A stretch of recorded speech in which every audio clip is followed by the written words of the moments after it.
Good evening. The City Council meeting of the San Dimas City Council regular session pursuant to the July 17, 2021 order from the County of Los Angeles Department of Public Health.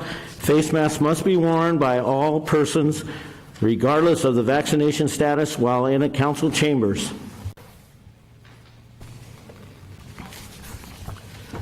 Temporary accommodations due to COVID. As a standing accommodation to ensure the participation of those with sensitive or other at-risk conditions, the city will offer a nearby alternate location where individuals who desire to participate at the council meeting and who desire to wear a mask, maintain 6 feet of social distance, and ensure those around them are also similarly protected, regardless of vaccination status, may watch the meeting in a smaller setting. Such individuals will be allowed to remain in that area only if they comply with these requirements.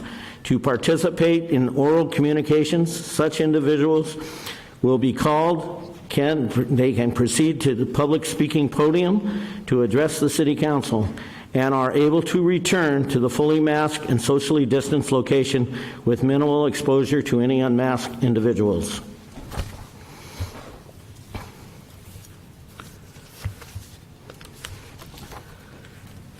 Please rise.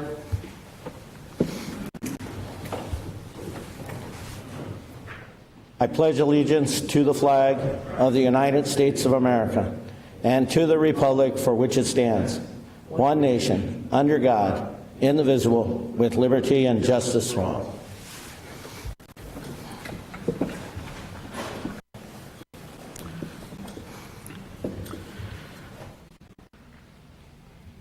Would the city attorney report on the closed session actions? Yes, thank you, Mayor. The City Council met tonight in closed session to discuss the 4 items that are on the agenda for closed session. 1 public employee performance evaluation for the city manager, 1 conference with labor negotiators regarding the city manager. And actually, those 2 items council met and discussed before the meeting tonight, and no reportable action was taken. The items number 3 and 4 on the City Council agenda, the council did not get to, so we're going to be holding those closed sessions after the open session tonight. Thank you.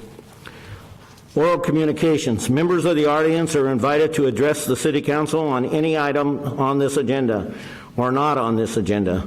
Public comments will not be taken during each individual agenda item, except for public hearing items. Comments on public hearing items will be heard when that item is scheduled for discussion. Under the provisions of the Brown Act, the legislative body is prohibited from engaging in discussions on any item not appearing on the posted agenda. However, your concerns may be referred to a staff or set for discussion at a later date. Each speaker will be limited to 3 minutes.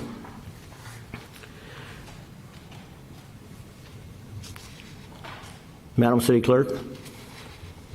First speaker is Jody, speaking on Stay Well for San Dimas.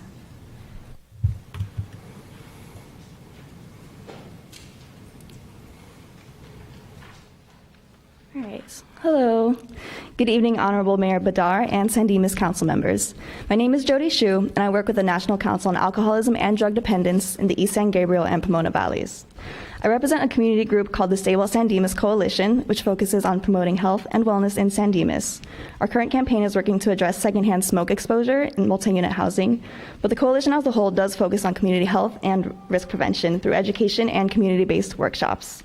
So the reason I'm speaking today is because I wanted to let you know about our community group and also to invite residents and community leaders to attend our Stay Well San Dimas Coalition this month. Our group meets on the 2nd and the 4th Tuesdays of each month at 3 p.m., and we are still meeting virtually, but we'll be working on a transition to in-person meetings as COVID allows. So our August meetings will be on the 10th and the 24th at 3 p.m. I have a flyer that I can share with you all. My email address is jxu@ncaddsgv.org if you are interested in learning more about our coalition. And so lastly, the coalition would also appreciate the opportunity to meet with each member of the City Council in the coming weeks. So please keep a lookout for our email correspondence. We would love to share information about the coalition with you, and we're excited to hear about your guidance and perspective on the issue at hand. Once again, my name is Jody Hsu with the Stay-Well San Dimas Group. Thank you for your time, and we look forward to connecting with you soon. Thank you. Next speakers are Sylvia Melendez and Margie Green for the San Dimas Birthday Barbecue.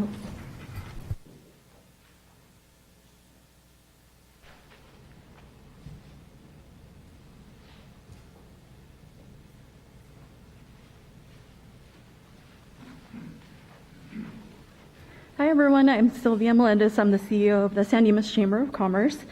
Margie and I are here to remind the community to make sure to be at our 61st City of San Dimas celebration taking place on Saturday, August the 7th from 5 to 9 at the Civic Center Park.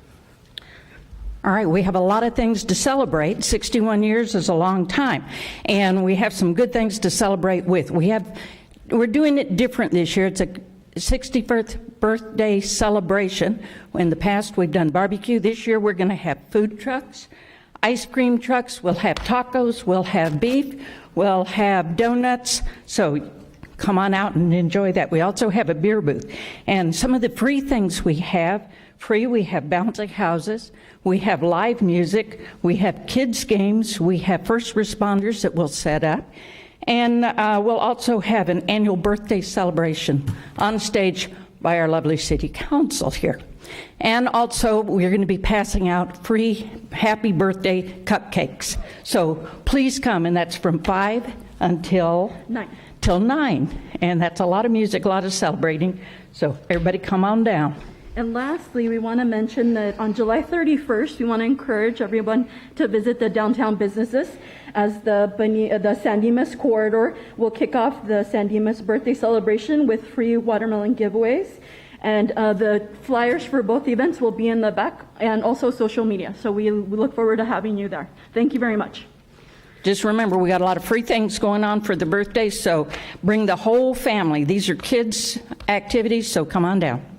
Thank you. Did she say about the watermelon? She said it. Thank you. Next speaker is Paul Looney for the Gold Line parking. That's not on the agenda, is it? But that's not on the agenda, right? This other one. Okay. My name is Paul Looney, and I have 2 petitions for the council signed by many of my neighbors.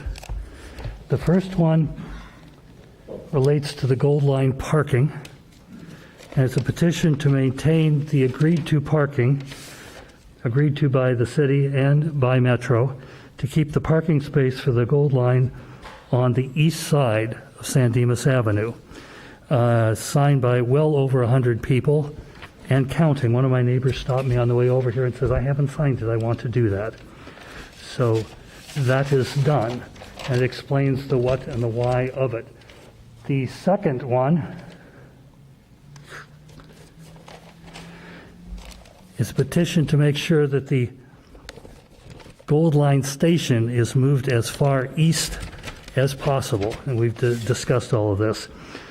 There's good news on this front. I talked with Metro and I talked with the Construction Authority in between the meetings, and according to the Construction Authority, the diagram out there and the one on the billboard out front are wrong. The actual station, according to the working drawings given to the Construction Authority, is 150 feet farther east. It's not exactly halfway, but it's farther east, and that is a much more tolerable situation. And I'd like to thank all the people that worked over the last couple weeks in some really terrible temperatures to put all of this thing together. But this has been a very popular petition. And those of you dialing in from home, if you want to get in on this, you can stop by the bridal shop over on Bonita, or you can stop by the brewery supply just on the other side of the tracks. Or if you see somebody sitting on the porch on the old yellow house just on the other side of Freedom Park, That's me, come on over, I'll have some. Do the council members want this, or do you? Very good. Thank you. I'm going to give these to the city clerk, and we'll put them in the record for the meeting, and we'll also give copies to the council.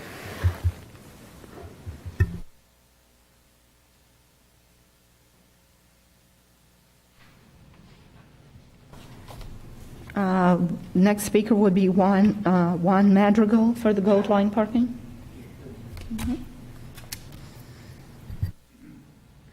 Good evening, Honorable Mayor and council members. My name is Juan Madrigal. I'm the son of Roberto and Maria Madrigal.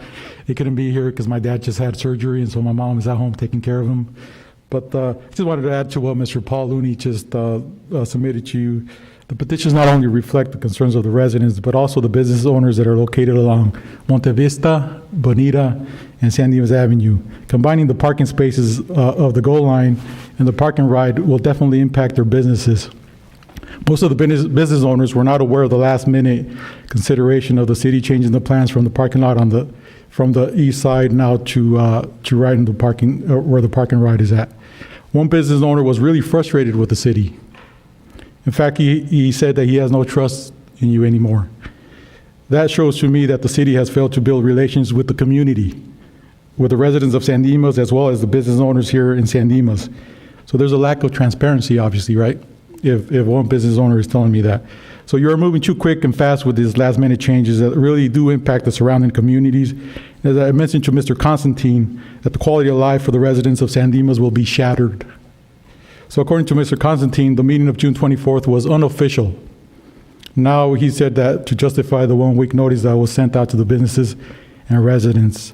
But when you read the San Dimas community post, there's an entire page that talks about the meeting. In the San Dimas Post, it was reported that the impact was only to the residents, but failed to look at the surrounding businesses as well. But what was still very interesting in the Post is a quote from the city manager that states, and I quote, "I think it's unconscionable to go to the taxpayers and say, you're going to pay a 20 million bill." This to me is a tactic that was published to divide the residents of San Dimas by inserting the word tax.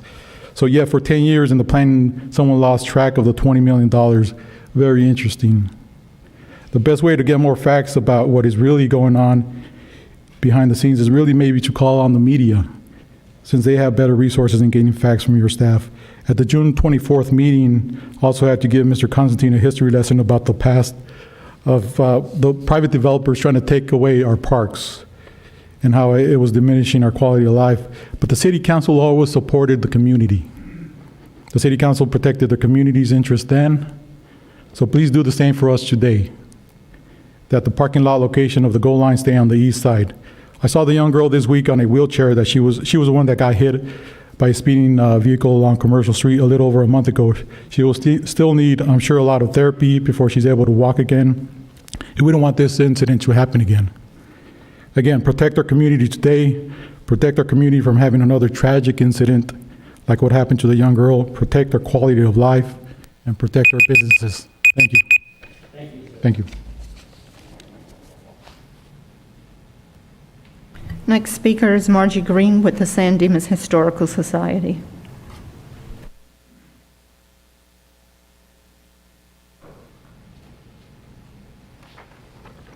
Good evening, City Council, all over again. This is another free event that's going on. Our Historical Society in the Walker House on the second floor has been closed because of COVID for quite some time. So what we're doing is offering the first Saturday of every month. This is kind of a soft opening to get back in the swing of things. And we will be open for the museum and gift shop the first Saturday every month from 10 a.m. until 1 p.m. And we're going to do a city walk, a historical walking tour of the downtown area. And Dave Harbin, who is a longtime resident of San Dimas, is going to be doing this. He knows a lot about the city. He's third generation here in town, has a lot of insight into these buildings and what's been done to them. So please put that on your calendar. We'll be starting at 10 o'clock. That'll be opening, as well as doing about an hour and a quarter walk around town, pointing out different historical things. If you would, please let us know that you're coming, because Dave doesn't want to get up that early if he doesn't have to.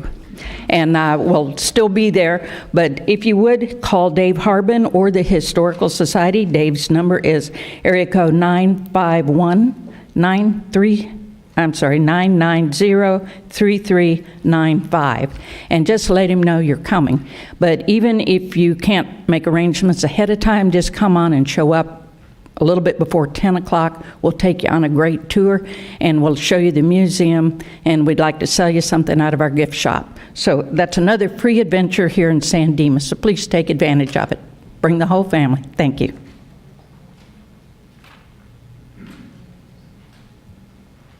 Next speaker is Sean Cesaris on BHNA and state bills.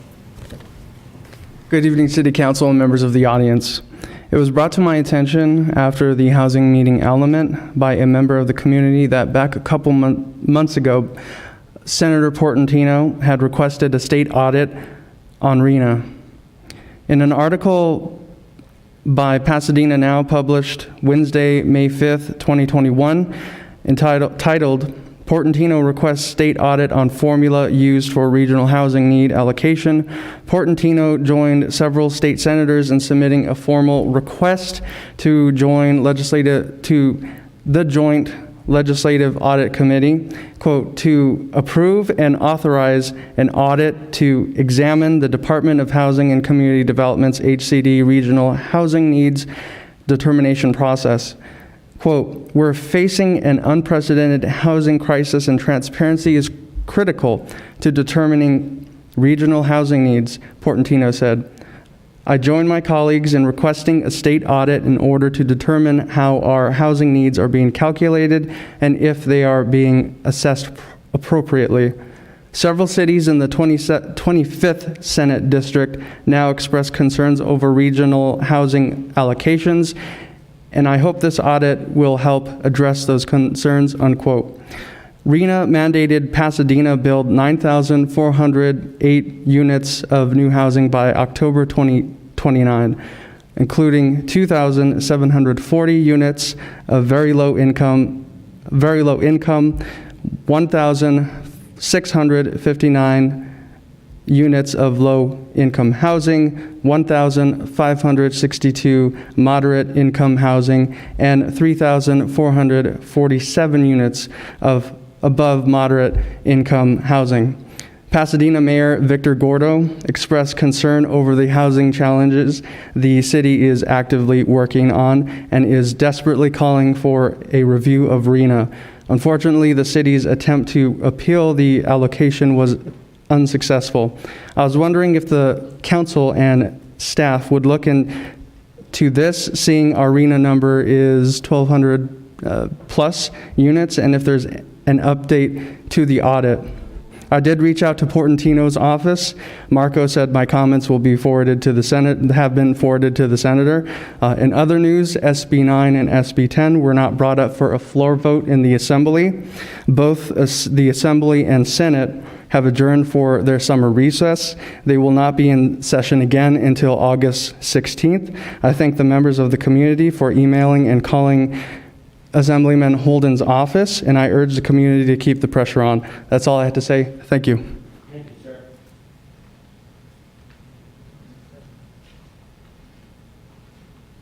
Those are all the public comment speaker cards that have been turned in this evening. Thank you. Consent calendar. All items on the consent calendar are considered to be routine and will be enacted by one motion unless a member of the City Council requests separate discussion. Item 5 will be pulled from the consent package and will not be considered tonight. Mr. Mayor, I'd actually like to pull item 2 for further discussion. Then I will move approval of the consent calendar items 1, 3, and 4.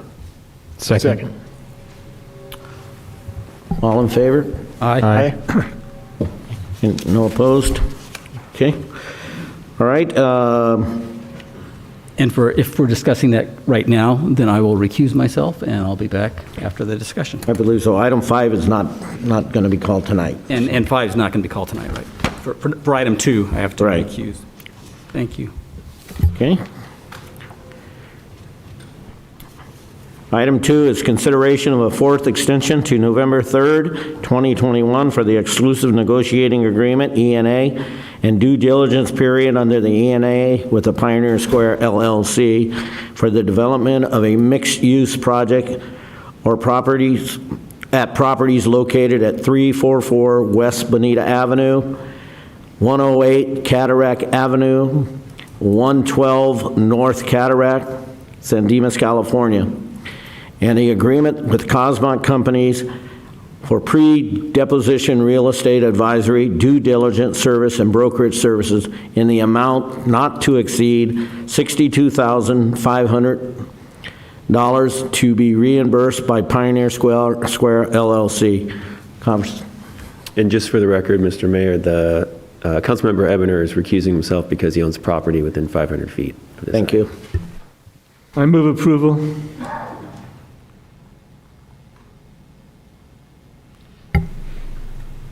Second. All right, so I guess my question is for staff as it relates to this. Number one, I guess mechanically, is this a successor agency item or is this a council item?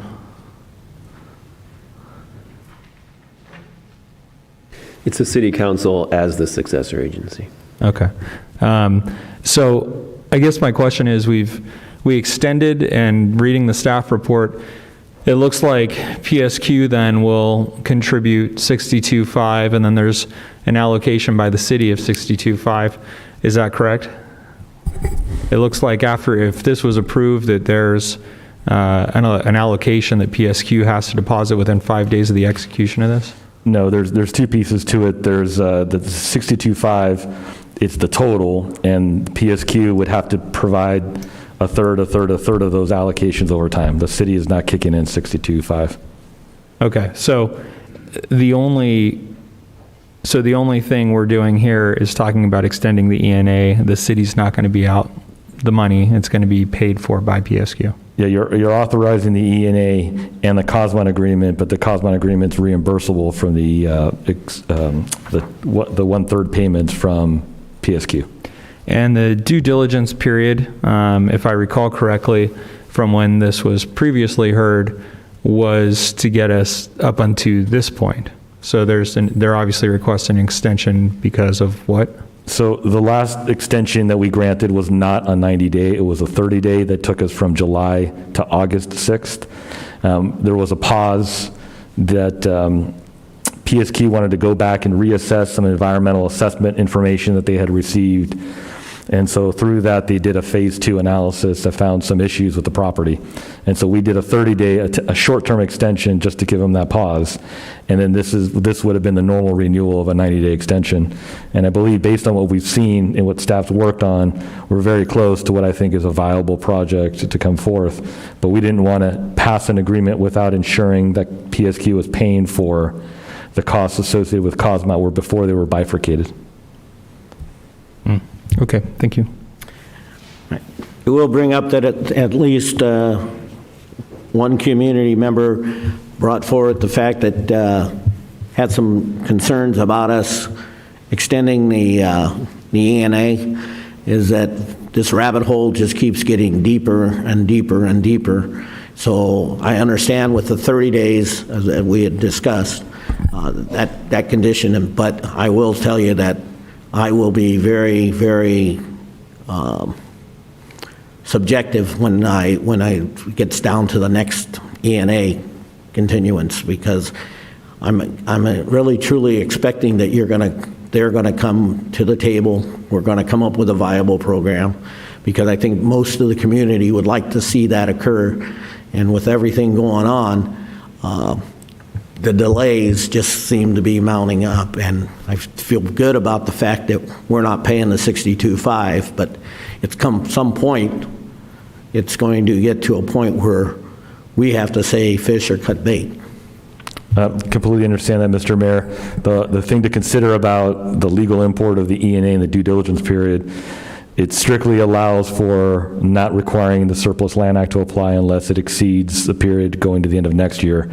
We at any time at the end of a 90-day period could choose not to renew. And the developer, since the developer is paying for the cost of the consulting services to push forward the project, can decide that the dollar amounts they've invested exceed their level of investment based on where they are on the project, and they could pull out too at the end of this. Yeah, I don't believe there's anybody that's sitting up at this dais that doesn't, isn't excited about some type of project there, so I just want to make sure that we're moving forward and not 2 steps forward and 1 step backwards. We just need to continue to move. Yeah, and to that end, and to the tune that the mayor has raised, I too have heard from community members concerning the time, the commitment of all involved as it relates to this. And I'm concerned as well. I think the other projects, as Councilmember Tone said at one point, this property over 13 years has been in the making, so to speak, to try to figure out what to do with it. But all that being said, this project has morphed, and I would offer to staff and to PSQ and to any other stakeholders that if you want someone to support an E&A, especially when we're extending beyond some of the periods, it would be helpful to brief them. I'm not going to support this motion. Not having the information, not knowing specifically what the knowledge is, and knowing that there's been multiple extensions given for this, I think it's time that people come to the table and we make a determination. The clock is ticking for the city as it relates to that specific property, and there are other factors in play for this. So especially when we talk about affordability and other things that are going in very contemporary conversations in this community. So I think it's time we figure out what's happening with that piece of property. Okay.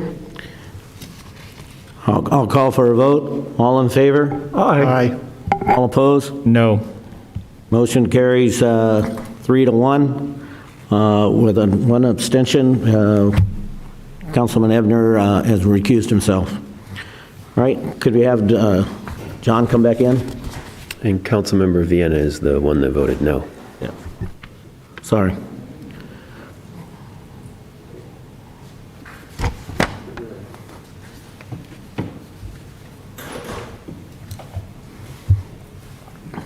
Okay.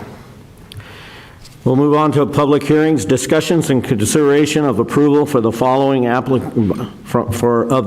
application request for property located at 299 East Foothill Boulevard. City Attorney or City Manager? Thank you, Mr. Mayor.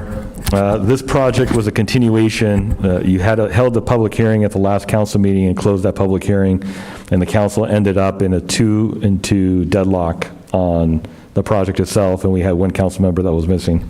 And so the council took action to then carry this over item into this meeting in the hopes that having the full council would provide one way or another direction on the project. I'm sorry, Chris, just a point of clarification. I don't believe the council voted. I don't actually think we cast a vote. Is that correct? Yeah, I don't think there was a vote taken. It was just that 2 of the council members expressed that they would vote yes, and 2 expressed that they would probably vote no, but there was no formal Thank you for the clarification. The action was a motion by Bedard, seconded by Vienna, to continue the item to July 27th, and it was a 3-1 vote with Bertone voting no. So that was the action on that one. Since the time of the last meeting and this meeting, we received a request from the developer to continue this item for another 2-week period to allow time for the developer and the staff to get together and talk about some additional details related to the project. And so the request to the council is a request to act to continue on the developer's direction to the next meeting. And to add to that, we did have one council member who was absent at the last meeting. That's Councilmember Weber. So I just want to make sure that before he votes on this, ask him to confirm on the record that he has watched the video of the last public hearing and all the testimony of the people at the podium. Yes, absolutely. I've caught up on that, and then also read the public comment emails that city clerk provided to me, so I'm up to speed on that. Very good. Thank you. All right. Do we have a motion to continue? So moved. And we will need to continue it to a date certain, and we're asking for August 10th, is that right? August 10th. August 10th? Okay, do I have a second? Second. Okay, any more further discussion? Okay, all in favor? Aye. All opposed? Hearing none, motion passes 5-0. We continue till August the 10th.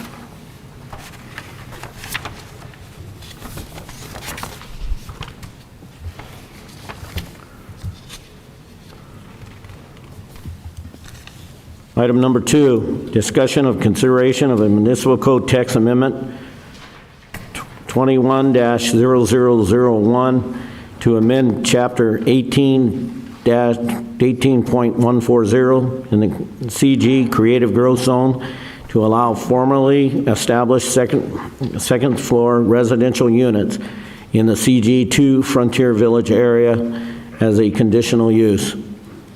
Staff?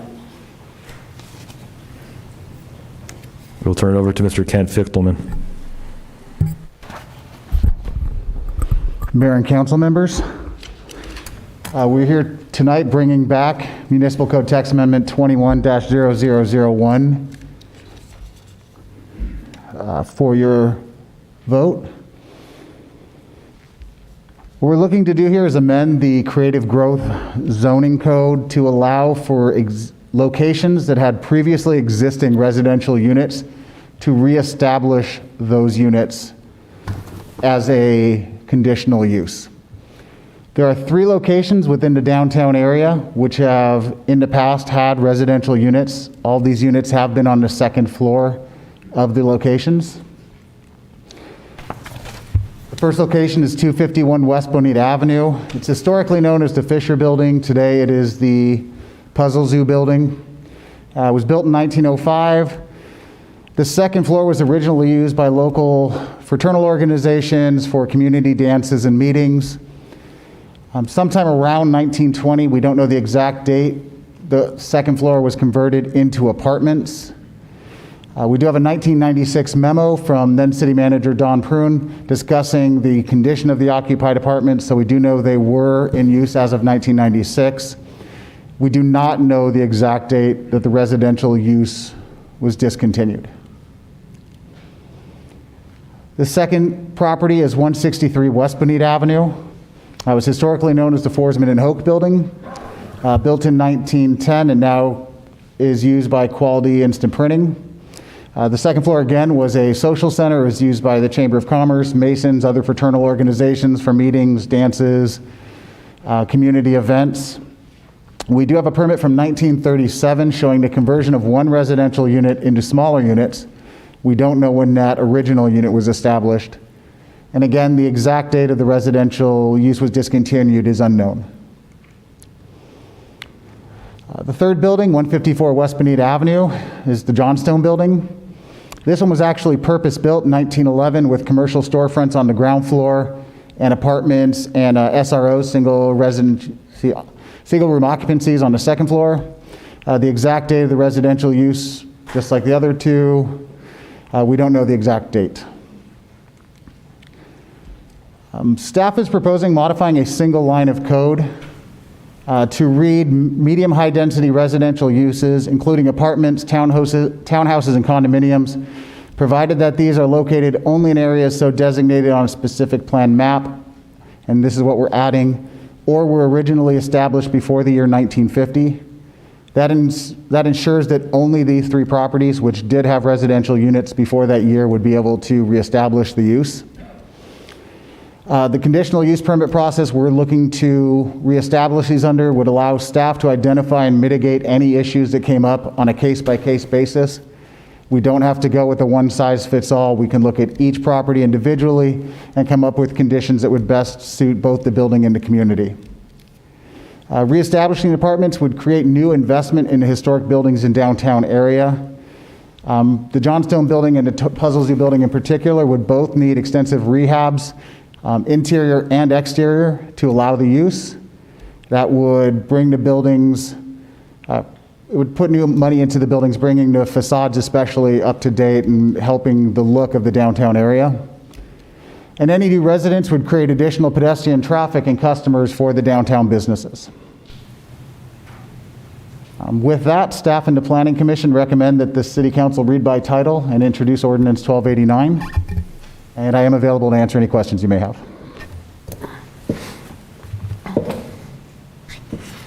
Questions? Can I just have one question?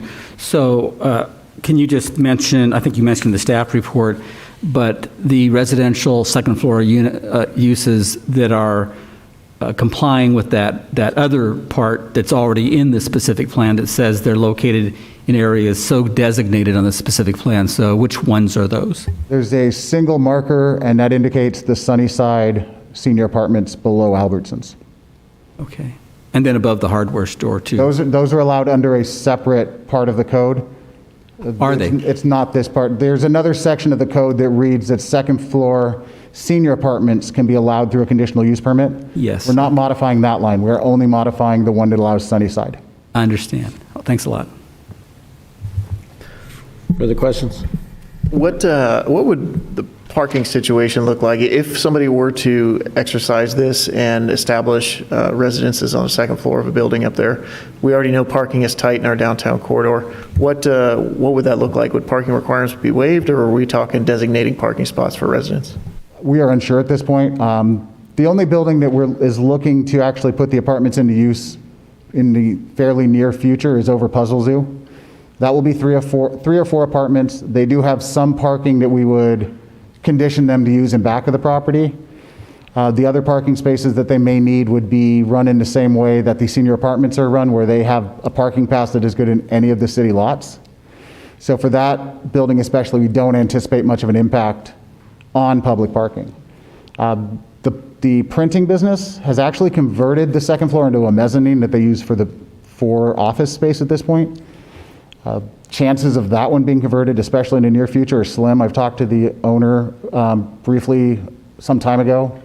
He did not seem to have any instant desire to do that. The Johnstone building could actually place a number of units. There was a study done years ago, about a decade ago, that had 19 units on the second floor. We don't know if that would still be viable with the rental market, if they'd want to go for fewer units. I don't think they could fit more. We would have to deal with parking at that time as part of the conditional use permit. It is worth noting that all three of those buildings are part of the downtown parking district. So technically, they do have parking that they're allowed to use in those lots. Okay, so basically, from what I'm understanding, the short-term parking implications are pretty negligible, sounds like. That's the way we see it. At most, we see 3 to 4 cars probably being used in the city lots at this point. Okay, thanks. Any further questions of Ken? All right, at this time, we'll open up the public hearing. Anyone wishing to speak to this matter, please come forward.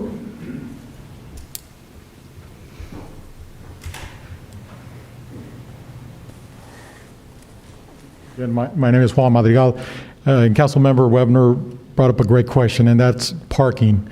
As is, we just submitted all these petitions, and a lot of the business owners on Bonita are already impacted by the parking situation just from the businesses. Just from, you go there in the morning, it's already packed in cars. And so I asked the city if they've even looked into the impact that's going to cause already these businesses that are there if you have these additional residential units, especially above roadies. So that's something that you should consider. Thank you. Thank you, sir. Anyone else wishing to speak? I'll close the public hearing. We'll ask that the motion be read, ordinance by title.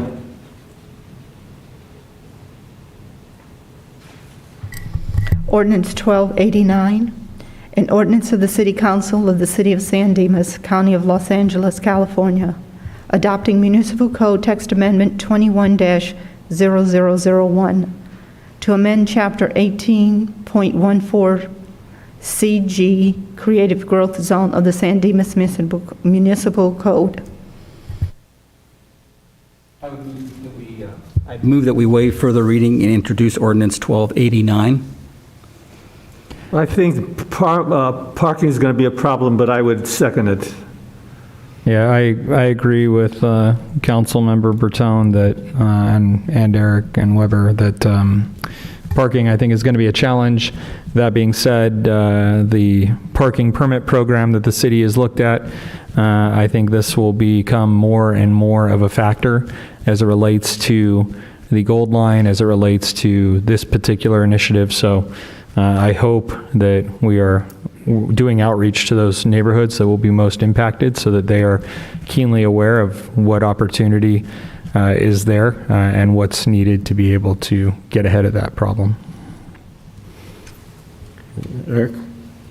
Well, I agree. I think it's going to be a challenge, but it'll be a challenge regardless. And I think those particular, the Johnstone building in particular, I believe it is pretty, it's in dire need of some upkeep upstairs. So, overall, we have some work ahead of us, but it's something that I think we can work with.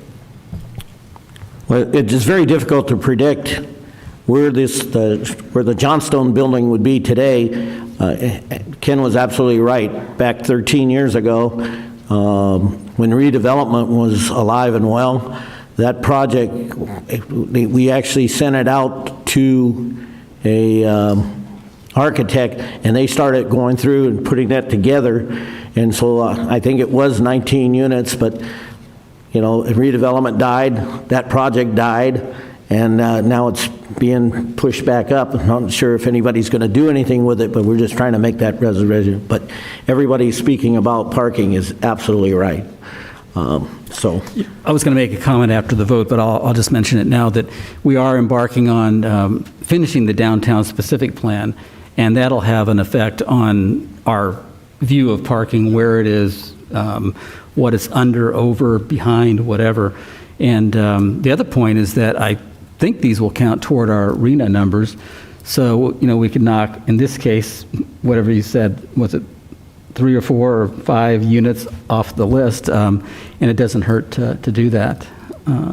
So I think it's a good thing. For right now, as Eric mentioned, and I think everybody else, it's minor parking impact.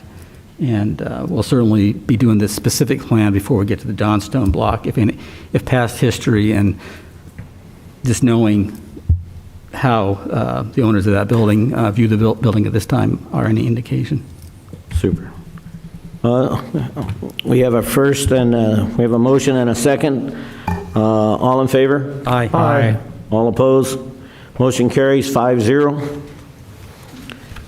We'll move on to Item 3, a discussion and consideration to set a citywide landscape parcel tax for fiscal year 2021-2022. Staff? Thank you, Mr. Mayor. I'll turn it over to Mr. Michael O'Brien, our Administrative Services Director. Good evening, Mayor and City Council. Michael O'Brien, Administrative Services Director.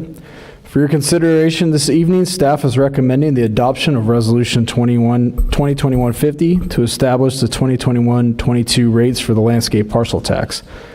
The landscape parcel tax was adopted in November 1997 through voter approval, establishing ordinance number 1086. While the ordinance allows council to make annual increases by the March CPI, which this year will be 2.2%, staff recommends keeping the rates at their current structure as we await the results of the upcoming fee study to determine the true cost of maintaining the city's landscape, and then take next prudent steps once we determine those true costs. The transfers in from the general fund, along with the current fund balance that will be ending 2020-21, along with expected revenues for 21-22, should cover the anticipated projected expenditures for the 21-22 year, which will leave us with a zero balance. This concludes my report, and I'm available to answer any questions. Questions? One question, why aren't you recommending an increase? The increase will just be a small amount. I think what we really need to do is, through the fee study, to find out what the true cost of the landscape and what that's going to look like going forward, and determine what the next steps are going to be to really shore up the difference between what the landscape actually costs us and what we're getting from the parcel tax. and what we really need to do to make up that difference and not just continually have to do general fund transfers in continuously. Mike, just so I'm clear, because you said the true cost. So, I mean, basically it sounds like we budget an allocation, and then we burn through that, and then we hit the reserves or whatever we need to do to handle it. So it sounds like what you're saying is you want to assess the actual, not the budget, but the actual cost, and then come back and figure out what an appropriate amount would be.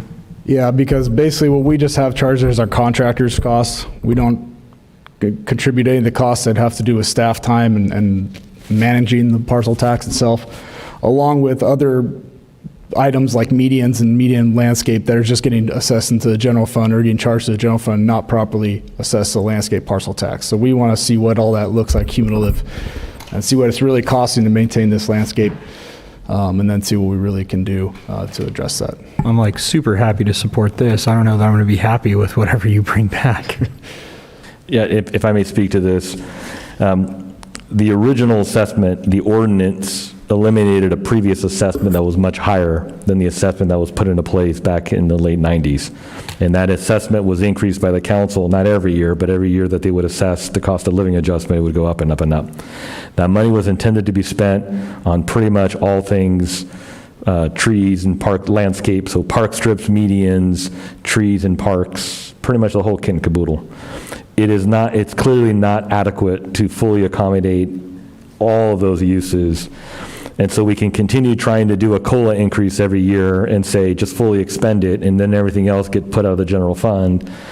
And we could do that. Or we could reduce services in the areas of trees and maintenance of those areas. Or do the fee study that we already intended to do and find out what's the true cost, and then have the conversation at the council level. Do you want the landscape tax to fully cover it, as was the original intent? Or do you want to bifurcate and continue the tax as it is right now and then subsidize it with the general fund? If you do the former, then you're talking a much larger than a cost of living adjustment assessment. You're talking of another Prop 218 process on that. If you don't, then we need to know what degree of subsidy the general fund is going to provide and what kind of activity should the general fund be paying for versus the landscape tax. I mean, I hear what you're saying. It's kind of confusing, especially with, other business item 2, where we're going to be talking about landscape or trees or whatever the case may be, and how all this, and there's an ask in that item. So the two are not, I mean, to the layperson, I would imagine that seems like they should be connected. But they're not right now, right? No, as you see it written, but there is a nexus between the two. And that comes in the form of the maintenance, I would imagine, and all the upkeep and all that. Correct. My understanding of all our costs, any additional expenditures would be general fund expenditures for any other item in the area because we fully expend the landscape tax. The question really that we have to answer is, what's the intent of the landscape tax? What do we want it to cover? Does it cover it? And if it does it, do you change it to match that, or are you okay continuing an ever-growing subsidy on that type of expenditure? Thanks. Okay, any further questions of Michael? I'll open up the public hearing. Anyone wishing to speak to this matter?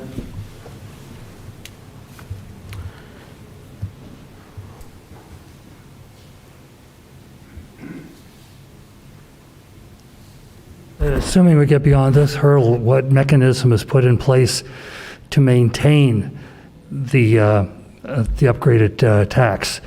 Because this is something that could be done again and again every year unless it's systematically done so that it's automatically done. Otherwise, we're just going to fall behind and have to catch up again. So I don't have a solution, I just have a question. Chris? I would wait and answer the question after the close of the public hearing. Okay. Seeing no further, public hearing's closed. Chris, would you like to address that? It's a very good question. The point of this assessment was intended to cover all the costs associated with our trees, medians, and whatnot. I don't know the philosophy, what prompted the change from the original tax and assessment that was at $60-something for a single-family home, that dropped it down to about $39 with an escalator of CPI every year. So I don't know kind of the thought process. But what we do know that our costs are exceeding the costs, the revenue generated by the tax. And that's pretty common on a lot of tax sources that are just moving in a certain percentage, but that we add activity or add priorities to that funding source, which are greater than the revenue increase. And so what we want to do this year, at least, is reset, or at least allow the council the ability to reset and say, do we want to continue lockstep with the CPI increase and fully expend it and then add general fund resources to it to further support that priority? Or do we want to say the intent originally was, and we still want it to be, full cost recovery for the cost of all this activity, in which case we need to go back out and assess that dollar amount higher than the CPI annually and ensure that we maintain that and maintain services underneath that. Thank you. Any questions of Chris? Chris, before this landscape parcel tax, what did you say was the mechanism for funding trees in parks, parkways? There was the Lighting and Landscape District which had in its assessment in 1996-97 8 different zones of assessment, so $62.14 for a single-family residential. And that one, when this was originally acted upon under Ordinance 1086, dropped single-family residential to $39.85. And that has since now increased with CPIs every year that the council has decided to put a CPI increase. And it's now risen up to just over what the 1996-97 rate was. And so just maintaining the existing, if we didn't add anything new, we would be generating in the tax the same amount or close to as we were in 1996-97, which we know costs have clearly increased since then. So what that means is more and more pressure to cover that cost has gotten pushed into the general fund, and the formula in place here isn't adequate to support that activity. And so we can continue running that train, and that's a policy call. But since we were already doing the fee assessment and the CPI this year was relatively small at 2.2%, I said, well, time out. Before we start continuing increasing and changing, let's figure out what the council really wants to accomplish and get the best mechanism forward to address it. First of all, I agree that with staff's recommendation that we just leave it the same as it is this year and not increase it. Secondly, I agree with the idea of revisiting how we're funding these kinds of things. The landscaping, lighting, it's basically medians and parkways, and I think parks might be involved too. I believe so. So, but lastly, I will say that, and I'd have to go back and try to remember or find the council minutes and the election results of that 1996 landscape parcel tax, which I believe that was the year it was passed, and see what the intent was. I don't recall it being the intent that it was going to pay for all the trees, maintenance and every additional tree and lands. You know, it was supposed to help as far as I recall. I could be wrong. I have to talk to some of the citizens who actually put that forward and see what the ballot measure said. But I think it was to assist in that. And whether that was the case or not, since that time, probably when we reduced it to the lower number, as you mentioned, the general fund has always been a place where you would get money for parks and related things like that, just as the general fund is used for any number of things that don't have a cost recovery mechanism. So I just wanted to make that note that I am not sure. So I'm not saying one way or the other for sure, but I didn't think that landscape parcel tax was intended to take care of all the tree trimming, all the tree planting, all the maintenance in parks and on medians and in parkways. So I have to look into that. But as we look at it, and as we look at what the intent of the general fund is, I would say that the general fund is intended, in one part, to fund the Parks and Recreation Department, which generally, in providing the services they do, whether it's events, programs, or landscaping, does not recover the full cost of its activities because it's a service the city provides to make the city a good place to live. If you may, we could, when we're bringing forward and assessing it, look at go back and get the history. According to the ordinance, the whereases articulate, and quote, the new assessment was to pay for the costs of improving and maintaining landscaping and street medians and right-of-ways, public parks, and other public areas. And then later on, it continues with the whereases that repeats that, but could be adjusted in future years following a public hearing. And so it doesn't explicitly say, yes, it should be the sole source and only source to pay for this. But what happens, and we need to consider this, with the passage of Prop 13, 218, Prop 26, the voters have started to reduce the avenues for which a city can raise revenues. And so the costs are still continuing to increase for the services, but the number of avenues to recover becomes smaller. And so the general fund becomes effectively the fund of last resort to cover the difference. And as you have a revenue, so not everybody has a landscape tax that could cover what normally would be a general fund expense in other cities. And so so we were fortunate enough, and our voters were gracious enough to allow a special revenue because of the priority of landscaping and trees. But as that cost grows, it will start to push out the other priorities that are usually general funds, so public safety, recreational activities in the parks and recreation, and all other kind of general fund activities. And so I think we really need to be strategic. And as we look at this and the priority of the council, the best way to leverage the different revenue sources, utilizing the most restrictive one for the specific purpose, and then lastly, using just that amount of general fund money that could cover the rest to get us to whatever goal the council desires. I totally agree with that idea, and we're going to be talking about that, of course, not just tonight, we're going to touch on it, but that's a general overall goal that we want to talk about probably by the end of this year. I'm thinking we're going to be getting to talking about that. But I just want to say that to those members of the community who might be in the audience or are listening in or watching who pushed that measure back in the 90s, we really are forever grateful, because without that money, we would not have been able to do the kind of things we've been able to do with parkways, medians, and parks. And we've really relied on that money. As you say, not every city has that kind of tax, that parcel tax. It is a small price to pay, and we get a benefit out of it. When we're talking about the cost benefit, sometimes you just can't put a dollar amount on how nice it is to have a tree or a bush over there, or a nicely, cut grass in the park, or maintained skateboard park, or Little League field, or whatever it is. So when we discuss this, we want to use that word benefit not only for dollars, but for things the community appreciates. That's all I'm saying, but I'm looking forward to that discussion.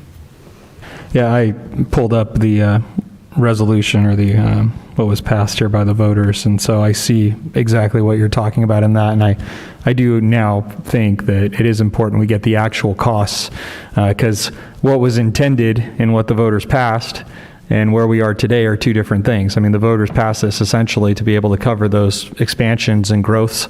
It seems like we've exceeded that, and even the discussion that we're going to have in another item tonight would be an example of this, where we're discussing appropriating additional funds to cover something that otherwise seemingly should be done through this. So I think we need to figure that out sooner than later. And I'd be curious about all of the costs that would be realigned or should be covered by this as envisioned by the voters when it was passed, and what other things we've done, because I do agree with Councilman Ebner. I think the city's made some substantial investments that exceeded this, or appropriations and discretionary funding when money was lucrative. But at this point, we're having conversations about being money wise. And so this is a slam dunk in terms of realignment in my mind. So thank you. All right, any further questions of staff? We'll bring it back. Do I have a motion to approve this resolution? So moved. We have a second? Second. Okay, any further discussion? I mean, does anybody want to propose an increase? No. Yes. Yes, please go. Madam City Clerk, could you read Resolution 2021-50, please?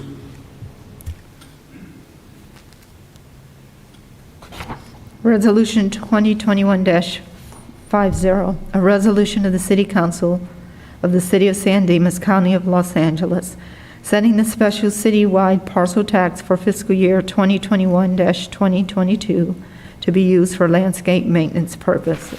Move to waive further reading and adopt. Second. All in favor? Aye. All opposed? Hearing none, motion carries 5-0. We'll move on to other business. Discussion and direction of noticing policy for all future housing element update meetings and hearings. Marco? Good evening, Council. The City Council and Planning Commission had a joint study session to discuss the potential housing sites on July 12th, 2021.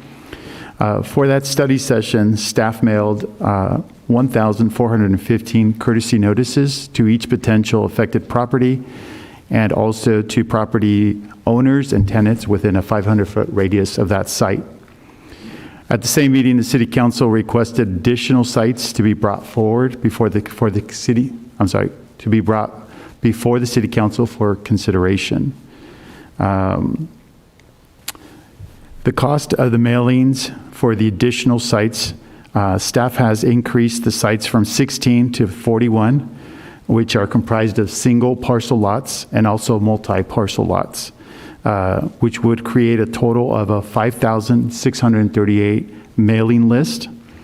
The cost for the mailing of the 5,636 notices would be $2,875 per mailing. So, in addition to the mailing, there would also be a cost associated for the newspaper, which we would run for the hearing or for the meeting or hearings. Those costs for the newspaper would be $750 to $1,000 per meeting. Staff is expected to have 2 joint study sessions with the Planning Commission City Council, 1 Planning Commission hearing and 1 City Council hearing to adopt the housing element update. So the total cost for just postage and newspaper alone for 4 meetings would be approximately $14,400. The cost does not include the cost of paper, mailing labels, envelopes, printing, nor staff's time to reproduce, fold, insert, and label each envelope. It's estimated that the time required for the stuffing, folding, and inserting of the notices would be about 47 hours. So at this time, staff would request City Council provide direction to staff regarding the noticing policy for all future housing element update meetings and hearings. And that concludes Thank you. staff's Questions? No questions. I have a question. Go ahead. Okay. 2 weeks ago, we had a meeting, you're saying at the joint session, okay? For the months prior to that, we had a housing element committee being headed up by the planning department, okay, with members of the staff as well as some citizen members. How did we go from 16, which they presented us that night, to 42? That sounds like I might have saw 3 or 4 or maybe 5 additional sites coming in from someone, but to go from 16 to 41 or 42 just seems like, I mean, I don't understand. Please explain. Sure. So at the July 12th meeting, Councilmember Ebner had provided a list of additional sites that he would like to be included within the 16 sites. And then subsequently after that, this week, there was a few other sites that a resident had suggested to be on the list also that Commissioner Ebner had forwarded to staff to include into this list. So that's how we got to the 41 at this point.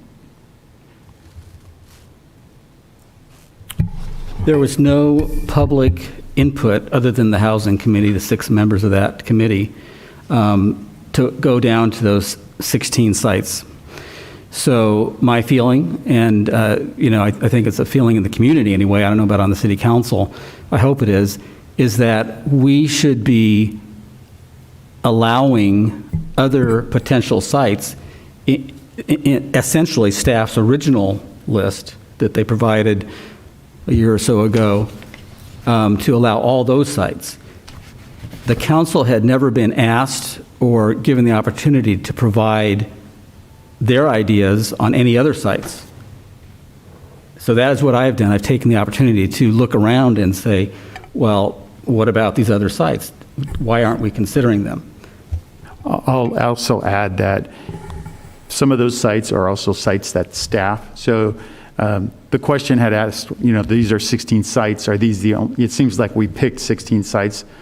And so what we also did was include all the other sites that we looked at as a whole, to show that it wasn't just 16 sites that we focused on and that's all it was. We actually had looked at, with the consultant, other sites.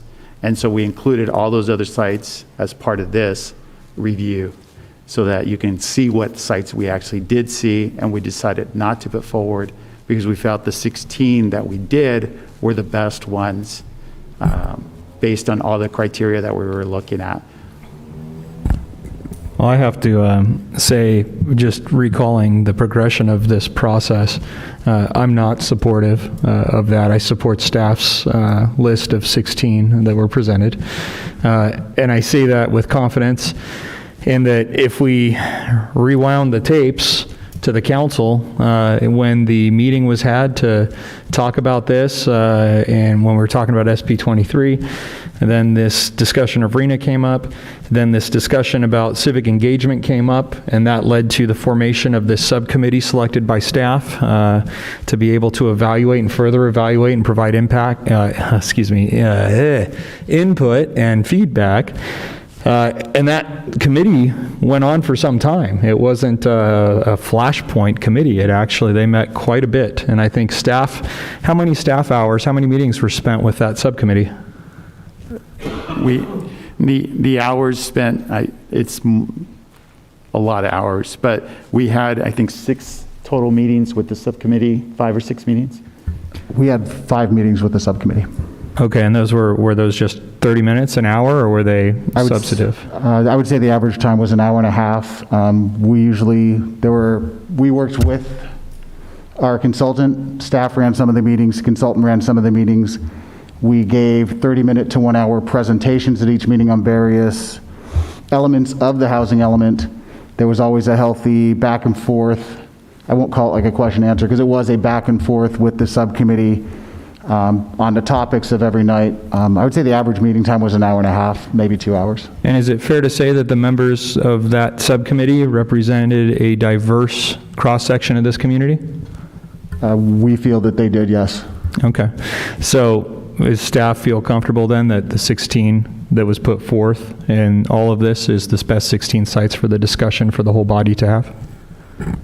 I would say yes. The process itself also is, and we mentioned this, is that this isn't final. The 16 sites are the sites that we should look at, well, that we selected to look at. Now, as we go through this process, there might be one of these sites that we decide to take out.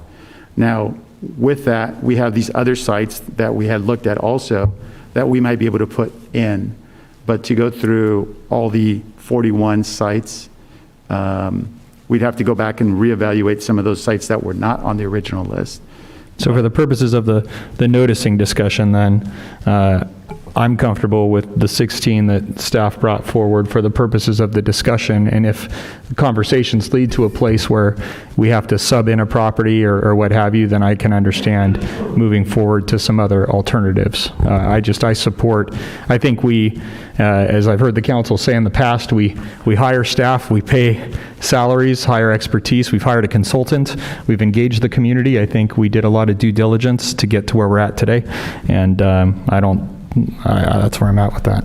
So Marco, how many public hearings or meetings, town halls or something like that were there before the city council meeting of July 12th?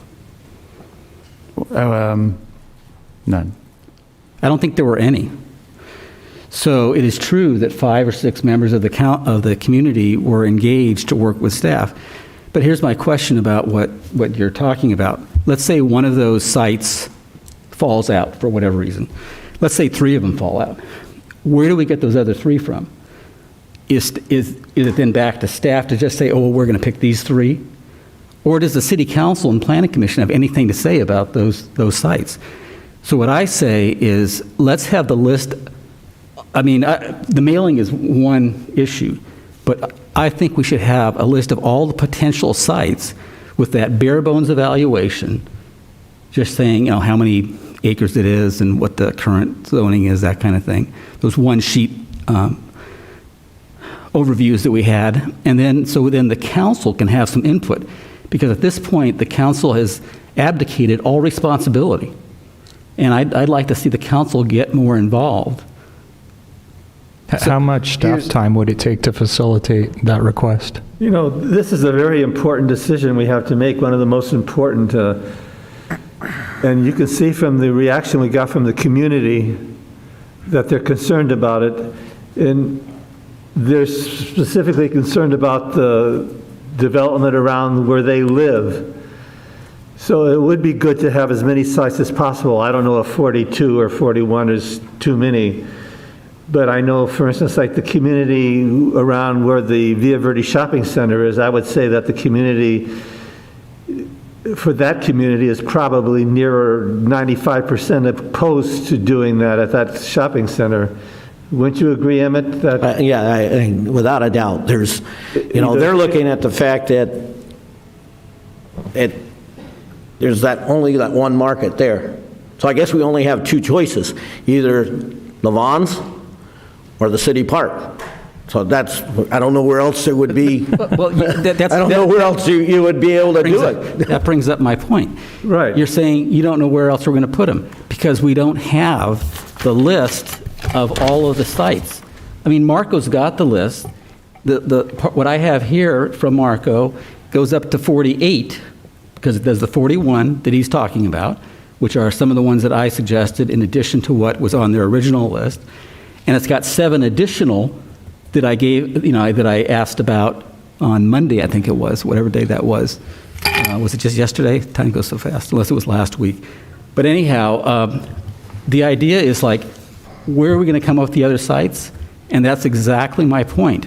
Because if some of those sites aren't accepted by HCD, we're just so tight on the number of units that we're able to put any place. We need some elbow room and some alternatives.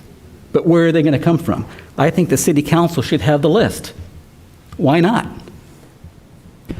Well, I mean, I hear exactly what you're saying, and I don't think I'm opposed to the idea of aggregating a list, but I agree with you. We did trust staff to do a task. If it's we went from 16 to 40 plus, and if we table this item and come back and, we all go out and find whatever properties we can come up with, we end up at 85 or 90 or 92 or 105, I don't know.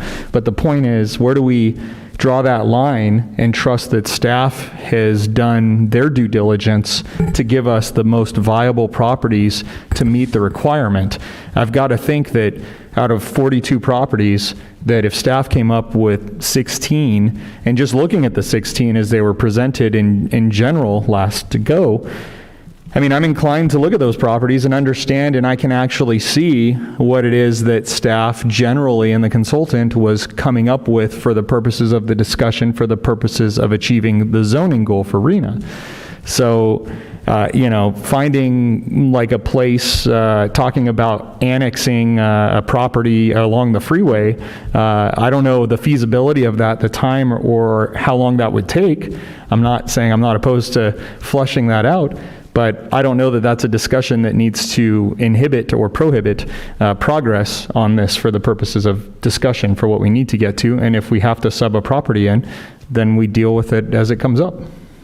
Look, I'm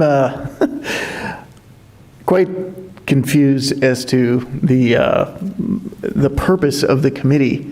If we assembled it to be a community voice to look at these sites, and then we're going to usurp their judgment and their decisions that, they've heard the consultants, they've heard city staff, and they, as representatives of the community, and I realize it's not the entire community, have arrived to these sites. At that point, if we're going to add that many more, there's no purpose for the committee, and we should just dissolve it, because we've just wasted their entire time, which would be a disservice to them, and I think it would be a disservice to the rest of the community.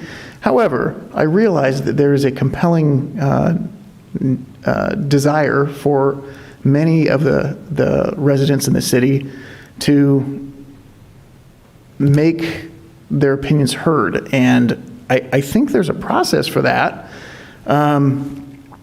But if we go down the rabbit hole of, picking out every vacant parcel in the city, or nearly, there's not a whole lot in this city, as it turns out, that argument would lead me to the conclusion that we're restarting the whole RENA process over again, and that we should notice the entire city, because it is of great concern to the entire city.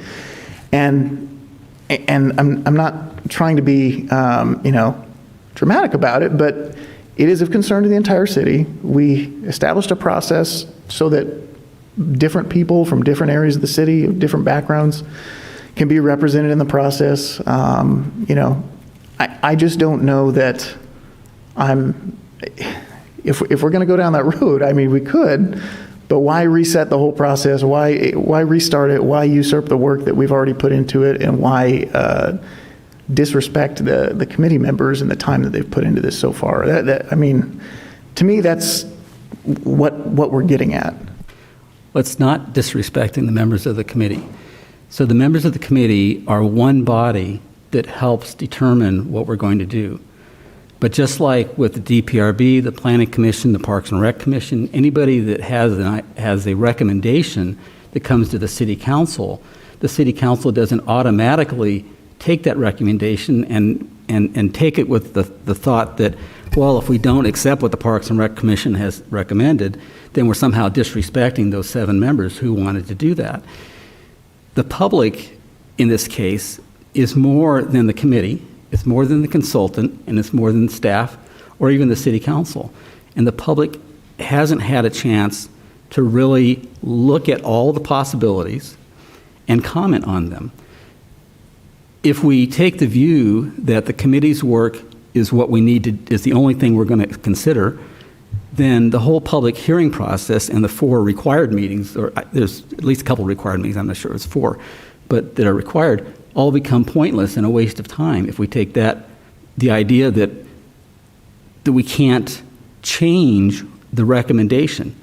And nobody's saying, including me, that we're throwing out everything the committee did.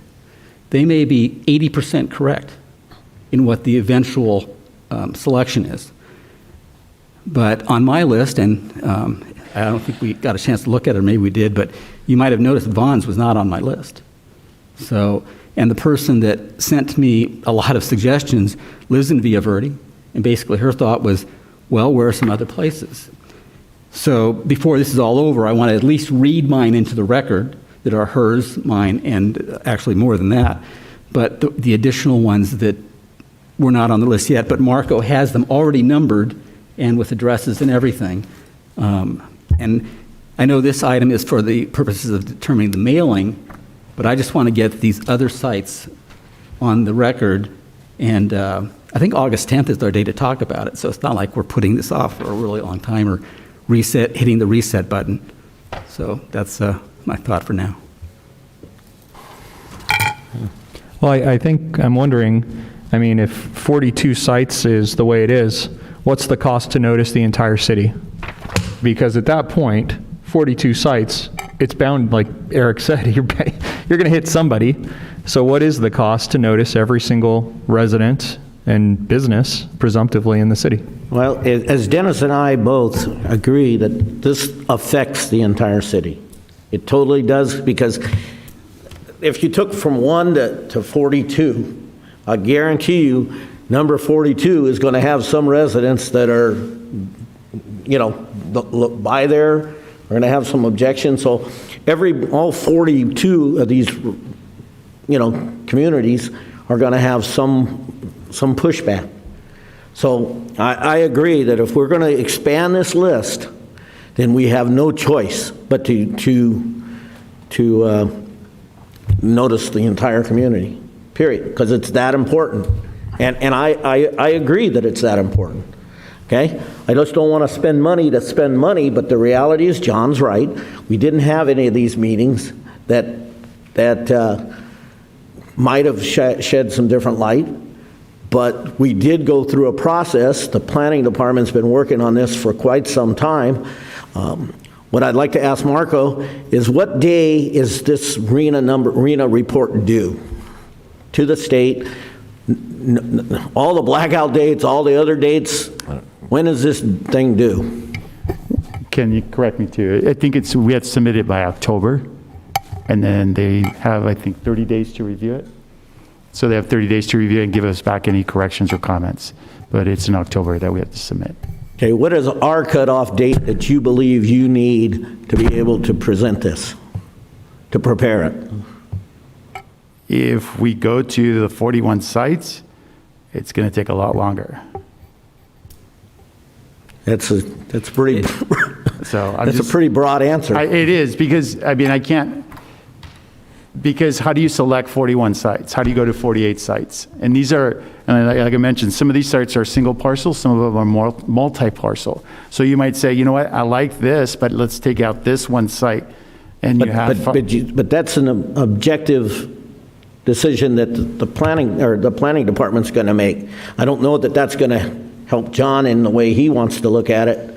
You've already done that. You've already looked at these sites. You saw some of his that you had looked at prior, and then you came down to this 16, and then you had a committee of, I didn't choose the committee. I don't think any council member up here chose anyone or a portion of the committee. So it was done by the planning department in an application process or some process. I don't know. I mean, I don't care if there's 1,000, locations. All right, there's going to be problems with each and every project, every site, because there's going to be somebody, that lives within 500 feet. I'm not going to say, why is this in my community? That's exactly what's going on up in Villa Verde right now. How did you guys come up with Villa Verde? Okay, the reality is, everybody believes that every portion of this city needs to feel some of the heat, okay? Villa Verde is up there, but what are you going to do up off of Terrebonne? There's not very much property up there that's, buildable. What are you going to do, buy those people's houses out? I don't understand, I know there's these lots. And last week, 2 weeks ago, John said, when we started talking about the 299 project, that might be a great place to put 600 units or something like that. And it was all over the fact that we were talking about a reservoir, drainage deal up there. We're still going to have that too. There's still, no matter what we do up there, you still got the drainage problem. So I'm a little bit lost on what the right thing to do is. And when I agree with Ryan, and I agree with John, but I don't understand where do we go. So whatever we do, I'm going to be voting in favor of noticing the entire city. You know what? That's a good idea. It's very expensive, but democracy is expensive. And one of the basic parts of democracy is an informed public. And I think that the more people notified, the better, especially it's such an important issue. Marco, I guess, question for you. How many people were on that committee? It was 7, and then we went down to 6. Down to 6, okay. And who were those members? I'm sorry, I don't have the list with me. Are any of them here? Mr. Olander. Mayor, would it be okay to hear from Mr. Olander about his experience serving on that committee as it relates to this and his thoughts? I have no problem with it. Anybody from the council have an objection? Mr. Olander, would you mind sharing some of your input and feedback as to what we're discussing and your thoughts, reactions, and take? And thank you for serving. You're welcome, Council, Mayor, City Council, staff. I put an application in, was selected. I think originally we had 7, maybe went down to 6.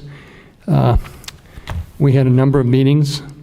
I think the staff was we provided a handbook for us to review, and that book was reviewed every meeting as to the housing element, what was required, income level, all these different factors that went into it.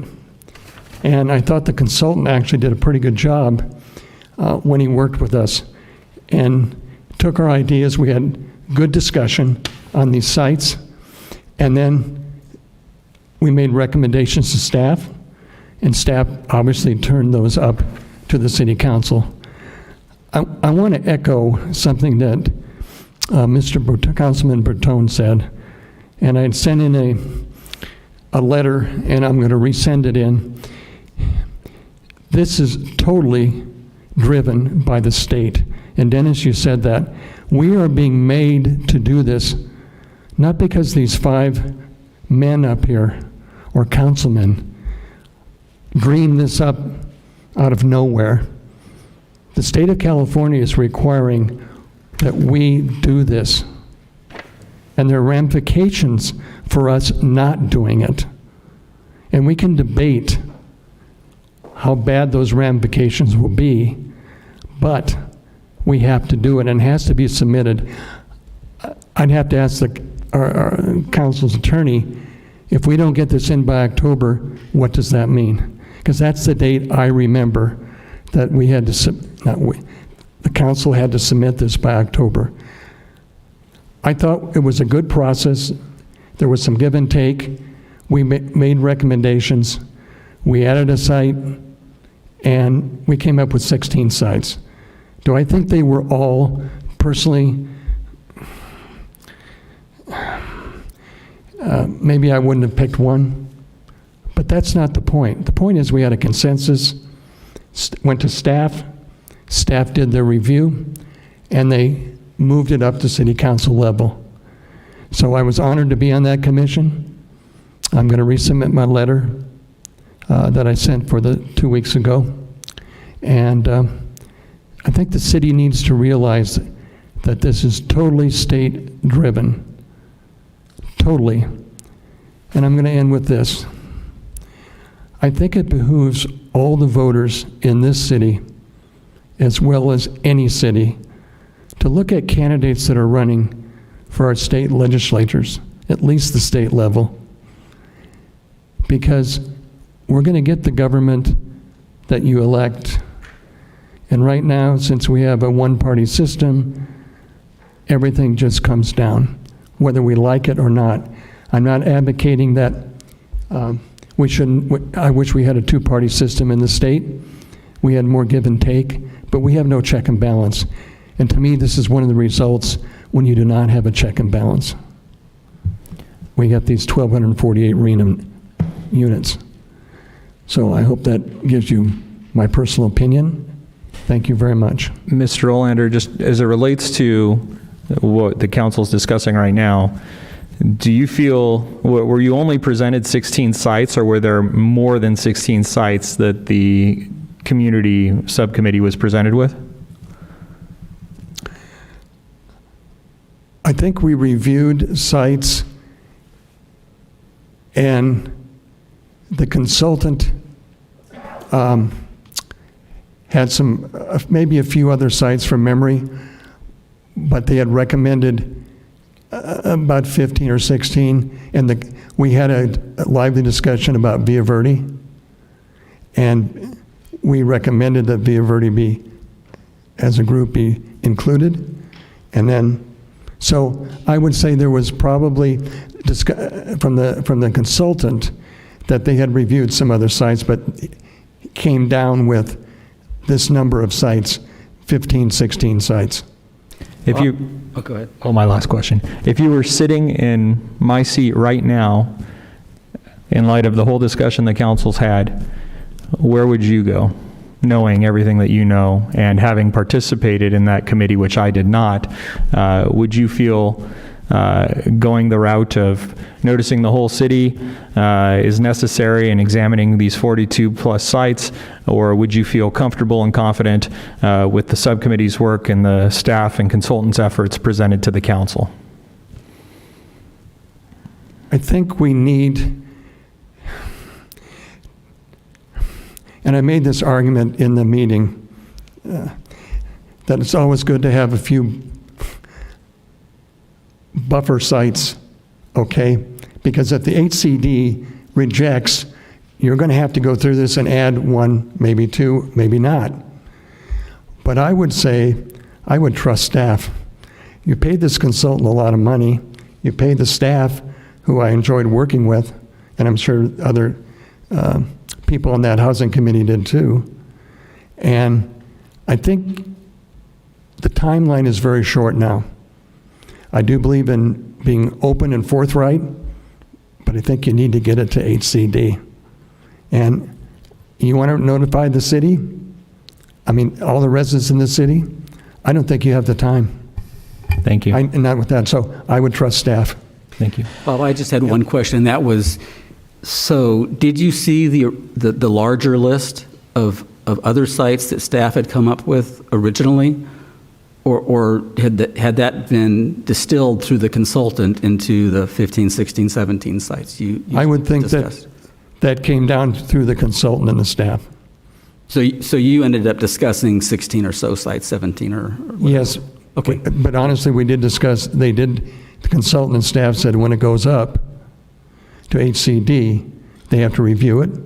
If it's 30 days, that's probably whatever, and it comes back.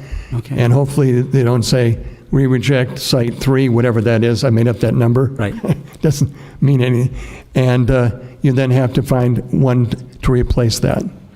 But I think that staff, through the consultant, looked at a majority of these places and distilled it down, your word, to this reasonable number. Okay, good. That's my opinion. All right, thanks a lot. Chris? I didn't want to jump in the middle of the discussion because I think all the council members are right, but I also want to raise a lot of caution. You can notice the whole city, that's $80,000 for the 4 meetings we have to hold. But the problem we're going to run into is what are you going to notice them about? 16 sites, 41 sites, 100 sites? Because you have to specify the sites you're considering to make zoned for affordable housing. And so the discussion of sites still becomes primary to the discussion of how many people do you want to notify. The purpose of the agenda item was an intermediary step to what happened at the last meeting and then what will happen at the next meeting. So the last meeting you were presented a draft that was discussed through the committee and vetted, and it wasn't necessarily every site in the city that was considered by the committee, and that there was some involvement of staff and the consultant in that. And a plan was put together. Well, 85% of that plan, regardless of what sites you pick, will stay the same. The demographic backgrounds, the 22 programs of overlays like inclusionary zoning and things of that nature won't change whether you pick Villa Verde, Red Roof Inn, or anywhere else. And so you're left with, right now we're estimating $14,000 for the current sites that add up to the 41. You had asked at the last meeting for the conflict analysis where each property would be looked at to determine who in the council can vote or have a say on a certain property versus another. So that's another dimension of complexity that you just added to the whole process.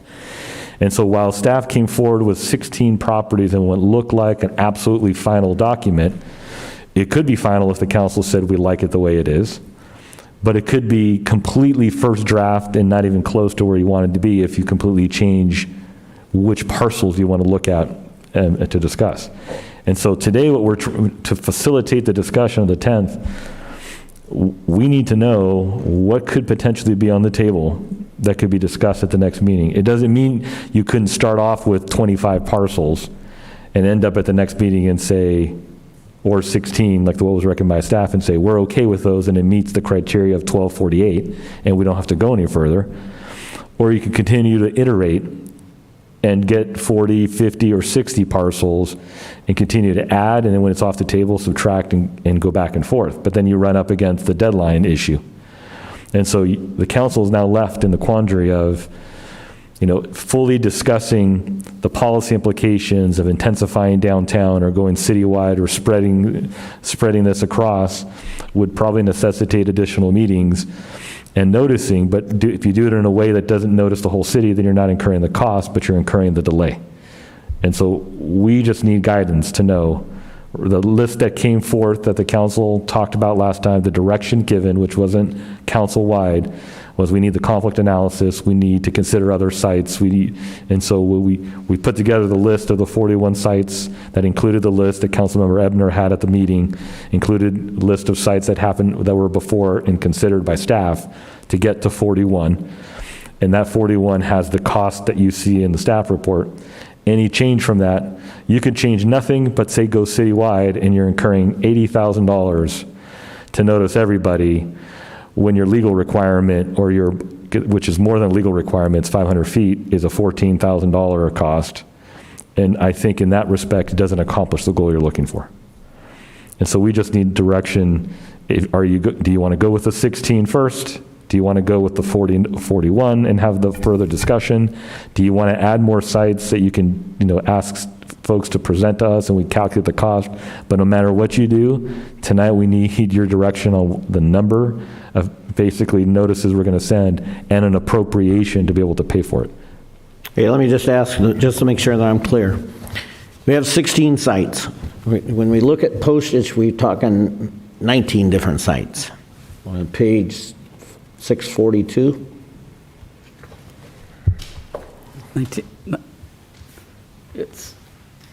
19 areas.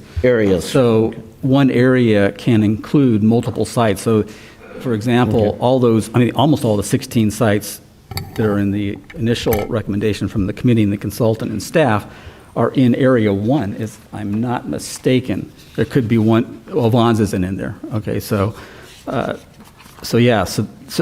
why you're seeing 19 areas, and then you see next to each area it says what site numbers that includes.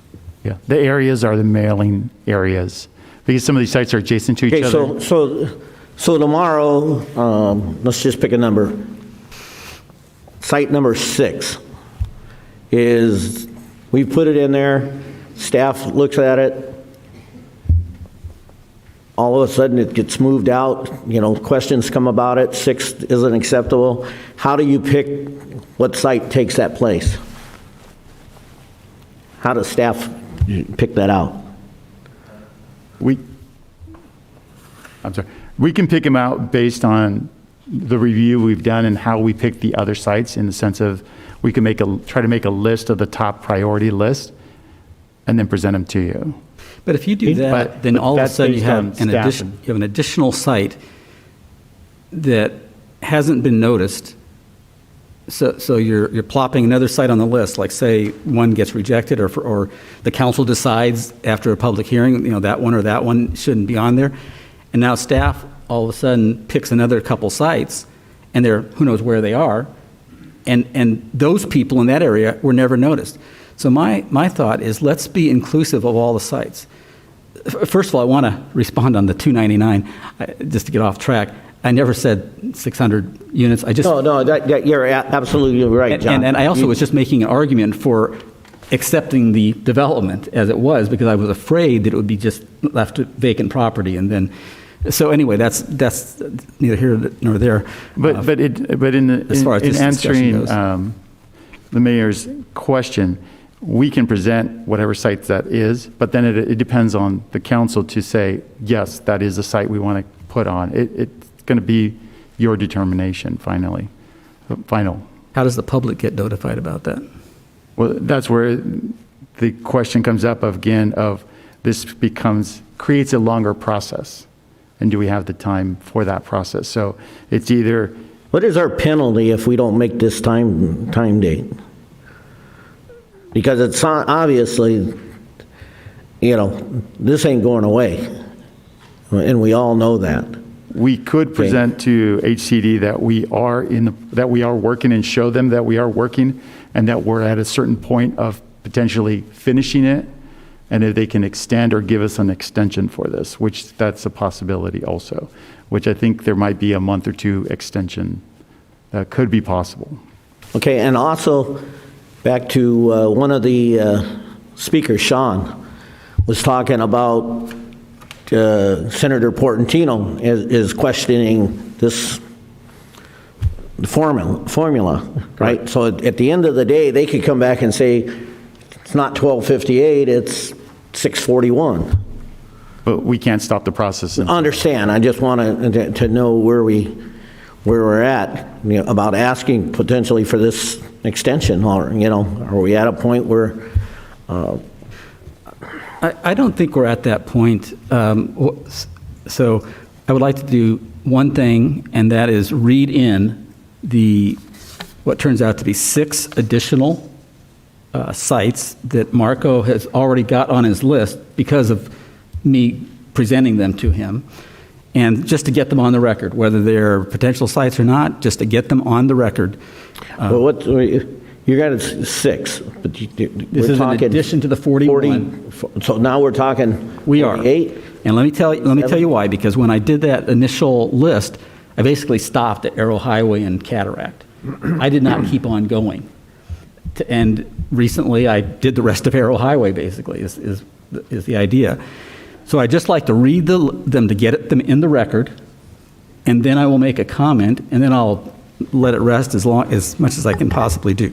I have a question for Marco. Marco, we know this comes from the state, but is it the state or is it the SCAG that determined the number for us? It was the SCAG. What is it? SCAG. SCAG is the one, not the state, that determined the numbers for us.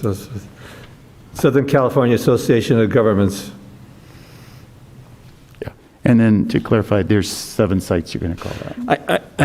I know, but one I didn't suggest, so I'll note that one. So let me just tell them from what's on Marco's, whether it's a PowerPoint or list of sites that are listed here. The first one, which is already numbered, site number 42, is at 408 and 458 West Arrow Highway. The second one, which was suggested by a resident, is site number 43, and it's 936 Overland Court. The third one, site number 44, was not on my list or the residents' list, but it is designated as Lone Hill and Cienega, the southeast corner. But again, that was not on my list or any list that I was aware of.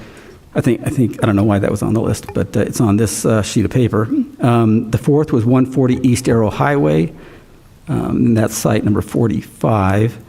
And then the fifth was site number 46, 224 to 268 East Arrow Highway.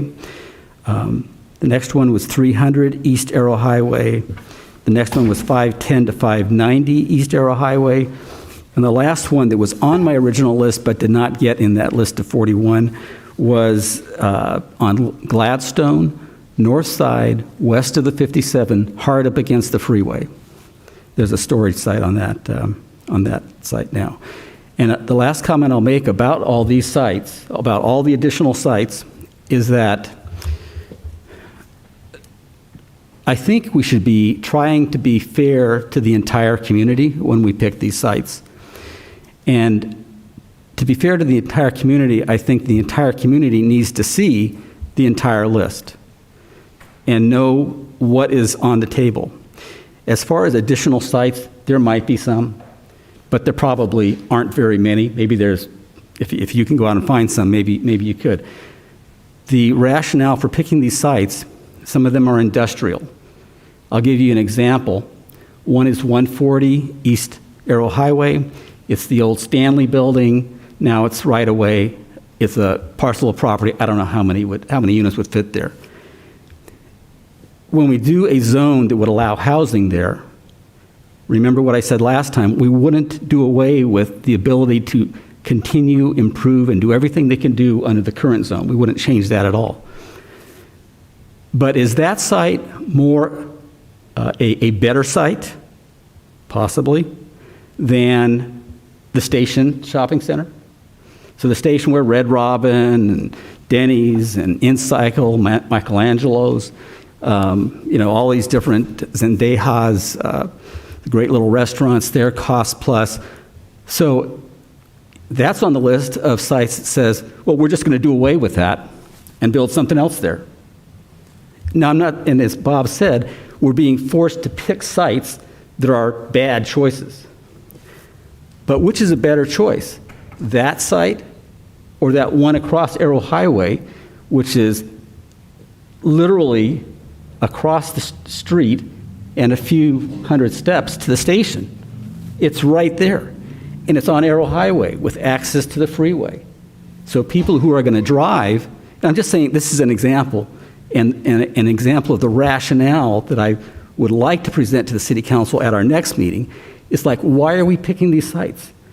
I believe the consultant is ramming the state's mentality down on San Dimas. And that mentality is that all of these sites have to be around mass transit. They all have to be affordable, every single one of them. They all have to be in a downtown area, and they all have to be in older parts of the city. And I think that the City Council, because we're charged with making these decisions for all the residents, should take a look at the entire list of possibilities.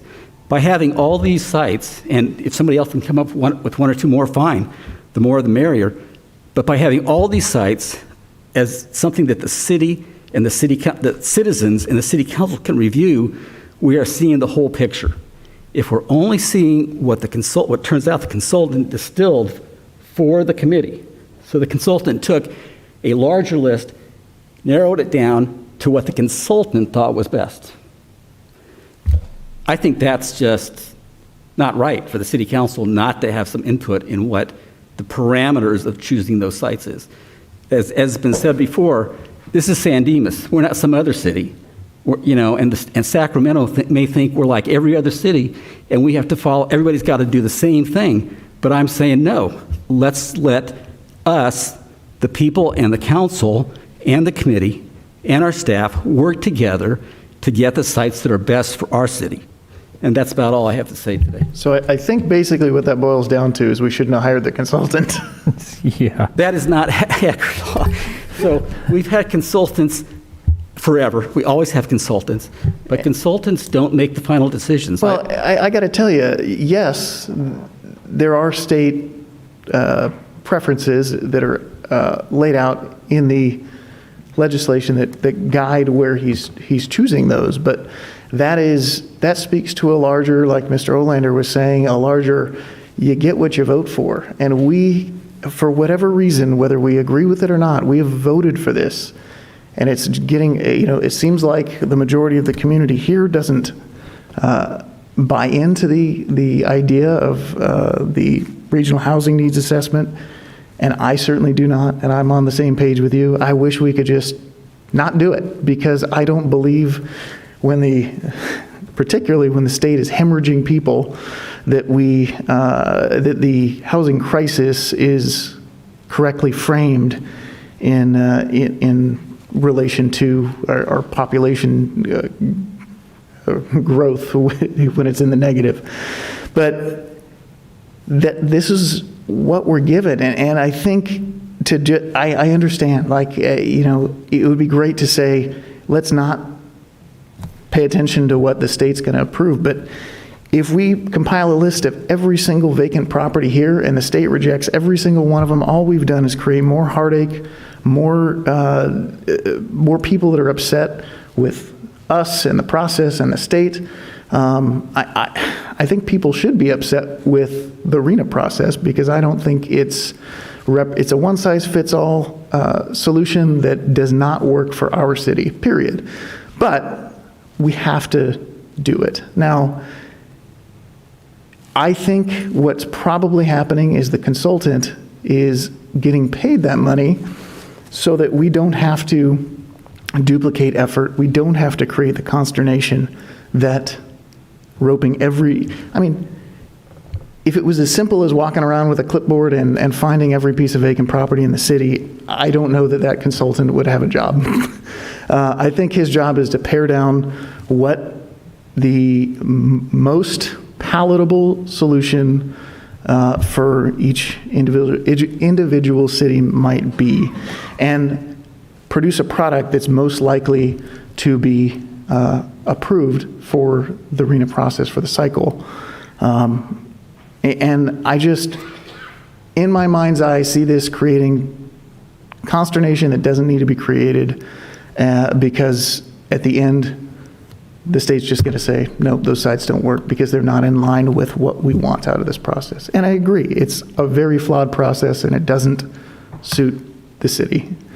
So I hope that kind of frames it. I totally agree with you, but to an extent that we need to be realistic about this. Marco, is it possible for any industrial site in the entire state to be accepted by HCD as a potential multiple family zone?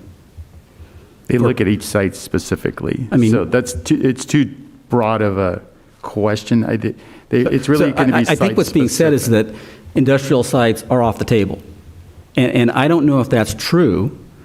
And so I'd like to know if that's true, because if it is, then a lot of these sites aren't, It's not true, but again, you have to look at location of that particular site. Is it, look at what's on the site, when was it developed, is it new, is it old, what's adjacent to it, what's the size of it, what's the location of it.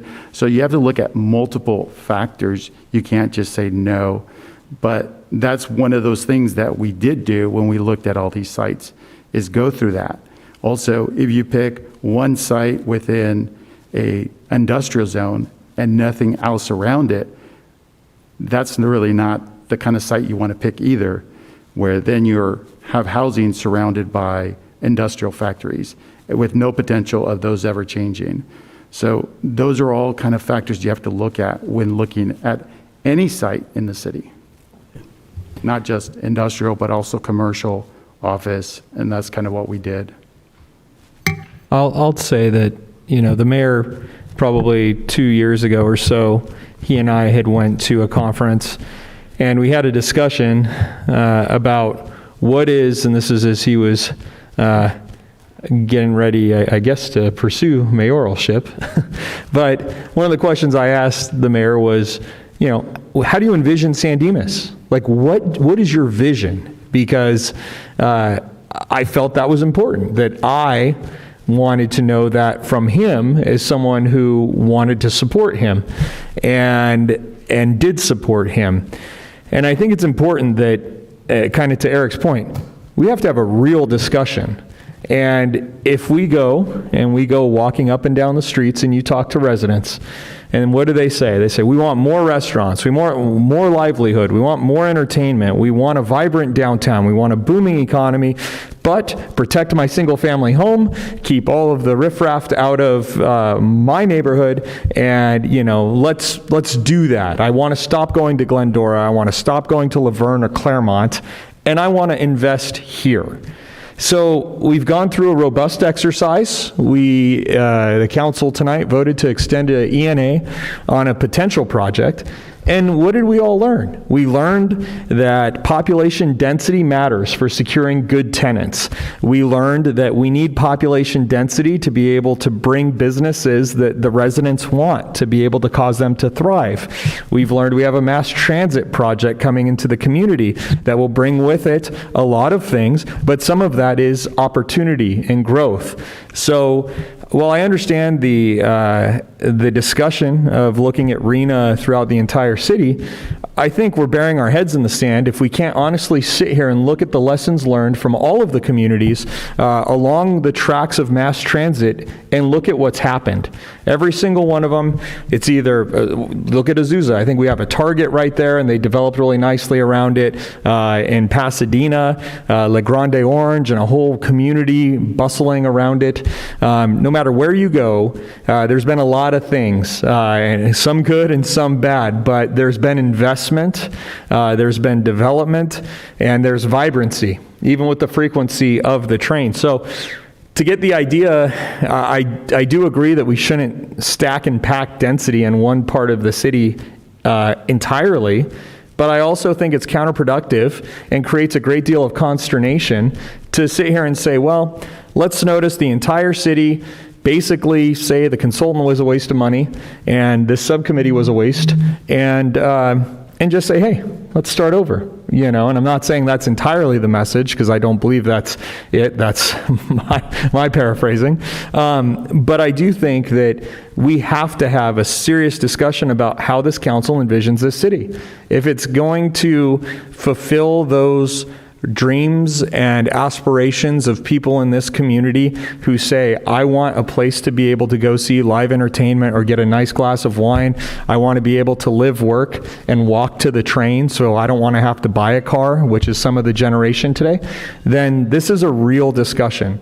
And I think that the 16 sites that were identified here, well, not all of them, some of them lend themselves towards that. And in my discussions with staff, I think staff, as I've heard from them, really gave some thought to that and the feeling, the pulse of the community as it relates to those things. Just like tonight with the Creative Growth District, as we looked at that, you know, with these places downtown. Those are more opportunities for people who will likely walk to the train if those ever develop, go to the racetrack or whatever they're going to do, and come home. So, you know, I think we had this last discussion, and it seemed like the majority of Villa Verde and some of downtown came, and we noticed the entire city.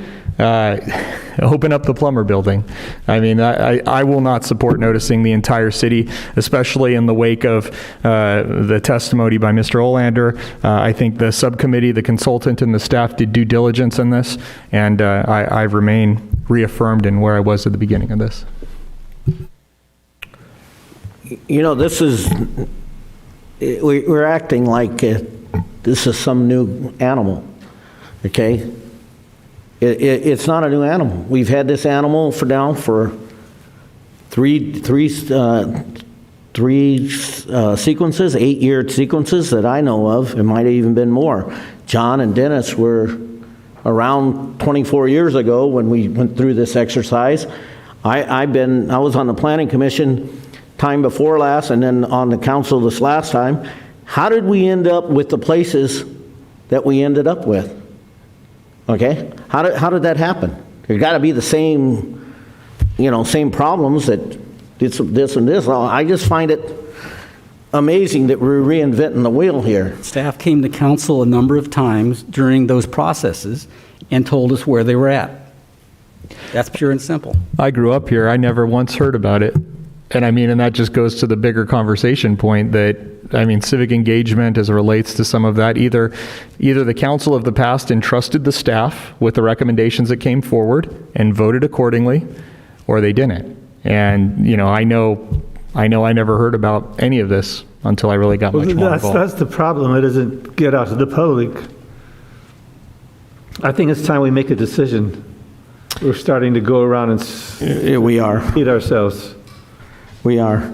The one thing I did like to say is, John, I'm being told John had another 28 spaces. John's looking at a document. I'm not looking at that same document, so I have no idea. When he's talking about addresses and locations, I don't have a clue. It's addresses that I came up with Thursday, Friday, and then a couple yesterday that I did not present before because I hadn't looked at that particular pieces of property or gotten the email from the resident who had additional suggestions. And so I wanted to put them into the record, and Marco, I didn't know Marco was going to even do this, but Marco had them already listed out. So to help me, he gave me those addresses so I wouldn't be trying to match my notes, which I had, with all of them on them, with his. All right. I'm ready to move forward. I think that knowing that any one of the 16 spots can be moved, taken off the list, added on, and anything can be added on. We need to come up with a document that's acceptable and moves forward. I agree the fact that this council knew that we had hired a consultant and that the planning department had been working on this for quite some time. We also had been told that a subcommittee had been formed, and although I never received a complete list of who was on that subcommittee, I know that it was formed, and I know that even one of our council members on this thing's son was involved in that process. So I think it was a fair process, and so I know that another problem is that rumor and misinformation is totally counterproductive. This courtesy notice was sent out to the community via Verde, for one, for the Vaughan Shopping Center, and I can't tell you how many people got it, but then next door got it, and the next thing you know, here's a document that the city puts out. Someone draws a line through it and says, homeless encampment. Okay, had nothing to do with homeless. The whole document never read anything to do with homeless. And I don't think that's what, and this community knows that's not what we're talking about, except for, you know, misinformation, because somebody just doesn't want to realize that we're going through a process, okay?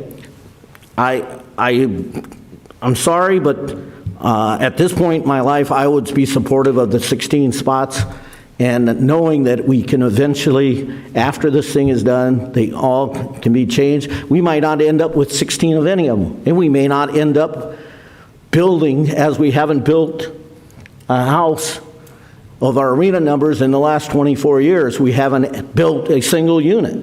If you remember straight, we had used the school district property as a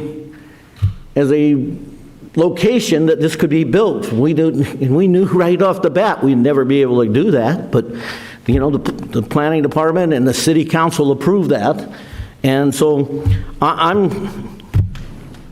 live in Villa Verde. I certainly understand. You know, there's no other place for an infrastructure downtown. I mean, I guess we could say that Pioneer Square, should be taken off the list, or taken off the product of building it. So we just did an ENA. Maybe we should pull that back and allow that to be one of the spots that we do at something.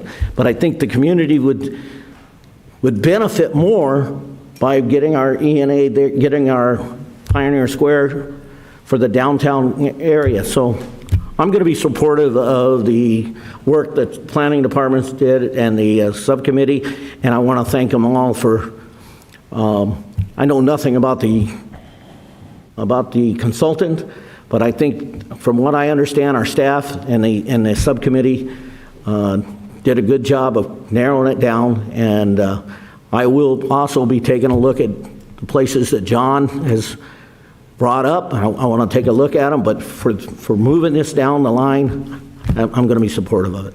I would. I have a question to ask. Marco, on page 643, you start these maps of the different areas, and you go up to area number 19. You go up to area number 19, number 41. These are the 41 sites, right? Correct. And that includes the 16 original sites. Correct.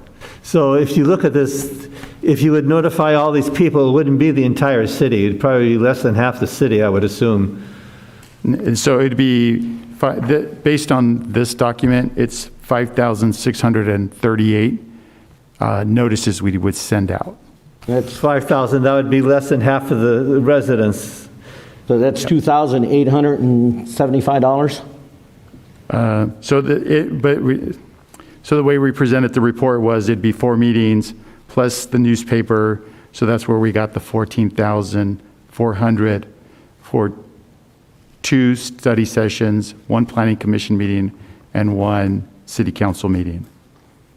It would be approximately half of the population because there's about 11 or 12,000 houses or apartment houses in the city of San Dimas, and this is 5,000, would be slightly less than half.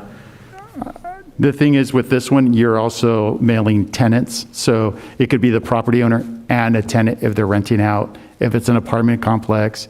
So I don't want to say that's the exact half of Right. what the city is. Okay, fine, thank you. Because this is business, also businesses owners, it's not just residential. I would move approval of noticing the 16 properties as previously recommended by staff, as well as appropriating the associated cost for noticing those specific properties pursuant to the staff report. Second. Any further discussion? So just to get staff's perspective on what are the next 4 meetings going to be about? The next study session, we'll go over those sites, the 16 sites. We'll start going over those sites. Okay. And John, can I ask, at any point, can we pull Yes. one of those sites? But, okay, so the council can pull but not add, I guess is what you're saying, because we don't know all the sites. Well, depending on how many they pull, we might have to add sites. Is there any way that the council could the entire council could get a list of all the sites? The 48. For the meeting? The 48? Yeah. For the meeting, where the first meeting where we're going to talk about this, where the notices are. I have no problem myself. I don't see a problem with providing a list of sites that were considered or requested to be considered, so long as any discussion related to those sites that would be considered as part of the housing element would have to first be noticed. And so I think what you're asking is, if the council's considering 16 sites on August 10th, and we decide to remove 5 sites, that there's a list available to say, hey, these other 5 sites here, can we public notice these so that the next meeting we have, we could consider them to be 5 replacement sites? Is that? Yeah, that's not what I'm asking. I guess, so I understand the motion. The motion is basically to accept the staff's recommendation from last time, so I'm wondering what the other meetings are about, number one. And number two, I'm asking if the public and the council could be privy to the list of all these sites. I mean, what are we trying to hide? Nothing prevents us from posting them on your personal elected social media. Of course. Like any of us have done on other matters. I'm wondering if the city, which has the list, so what we're saying is the city that has that list is going to keep those other sites secret. No, that's not what I said. And so that's what I said is we can provide the list. The question I have is, went to the process of how you process that list. So if the council desires to have a list of every site that was recommended, considered, discussed, which is 48, I think, including the list that you mentioned, there's no problem providing that list. I would hesitate to assume that staff is trying to hide the list. This is your process. Well, let's be abundantly clear. There has been no discussion about 47 some odd sites. One council member requested the addition of sites. That was discussed tonight. The body, at this point, there's a motion that excludes whatever those are. So I think to include those, or secretly hide them, or whatever the assertion is, if the city publishes them, then the message to the community is that we are going through considering all of those sites, and this city council has not taken that action. So I think for the purposes of being abundantly clear to the community that the council as a whole, it needs to be responsible in its actions in directing the city, and in this instance, right now, we are not considering 42 plus sites. So if those want to be submitted to the public record for whatever reason and included in the minutes, that's one way to do that, I imagine. But for the purposes of publishing a list, however you title that list, it was never considered by this body, other than what's being discussed here and now. You're absolutely right. And so the original list that staff had, nothing, when I suggested sites, some of them did overlap with what staff originally talked about. So there was an original list. The original list was actually given to the council about 1.5 years ago. So it is out there if somebody wants to try to look for it. I believe it's in some minutes somewhere.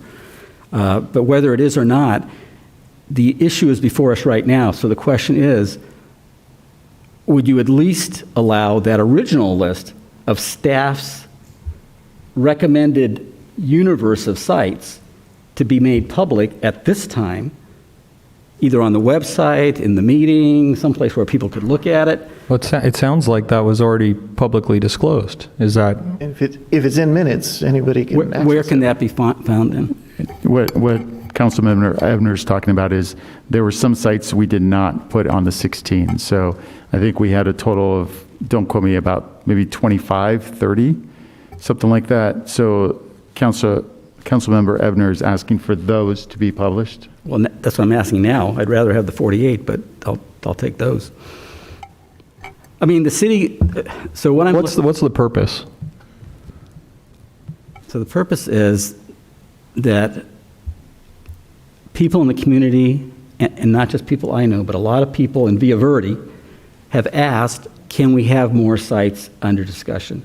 So why not show the sites that were originally on the list? I mean, I think this is maybe I'm not making myself clear. There was an original list, consultant and staff boiled that down to 16 without any council or public other than the 7 members of the committee, without any widespread public outreach, without any council input about what the parameters should be for selecting them. What I'm asking is that at least those other sites that staff originally thought about be made public at this time in a meeting format so that people can, or at least have some way of getting to it so the public can know where it is on the city's website so they can look at them. Can we include a reference to that in the minutes for this particular topic that includes that list when that was presented in that staff report? You mean in the minutes of tonight's meeting? Right, to include it as an attachment like we would in some of these others that reference historical discussions. Yes. Does that work? That works pretty well, yep. You're talking about the original staff list, right? Right, yeah. The 25 or 26? Yeah, whatever staff had previously presented. Okay. So before we call for a vote, what is our next meeting? Like John asked about, what are we going to talk about at the next meeting? Is that a meeting that's going to be a joint meeting between the council and the planning commission? Or what is that? Yes, it would be a joint meeting with planning commission and city council to discuss sites. Okay. I would be opposed to that based on the fact that the last meeting we had, the planning commission basically, and I was a portion of that, I was a part of that, they do not have an opportunity to ask the questions. And if we just kind of take over the meeting, the planning commission really just kind of there. They're a body that deserves to be reckoned with, and they just do not have an opportunity because the way the council functions.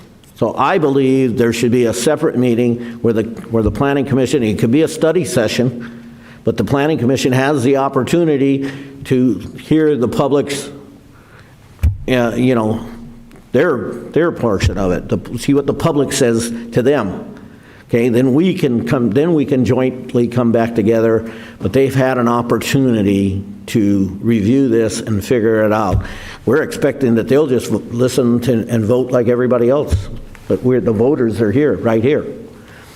So, I mean, why do we have a meeting with the planning commission if they really, no one's listening to them or hearing them? So you're saying have one planning commission meeting first, then a study session with planning commission and city council? That's the way I would do it, but, I'm only one of 5 people here.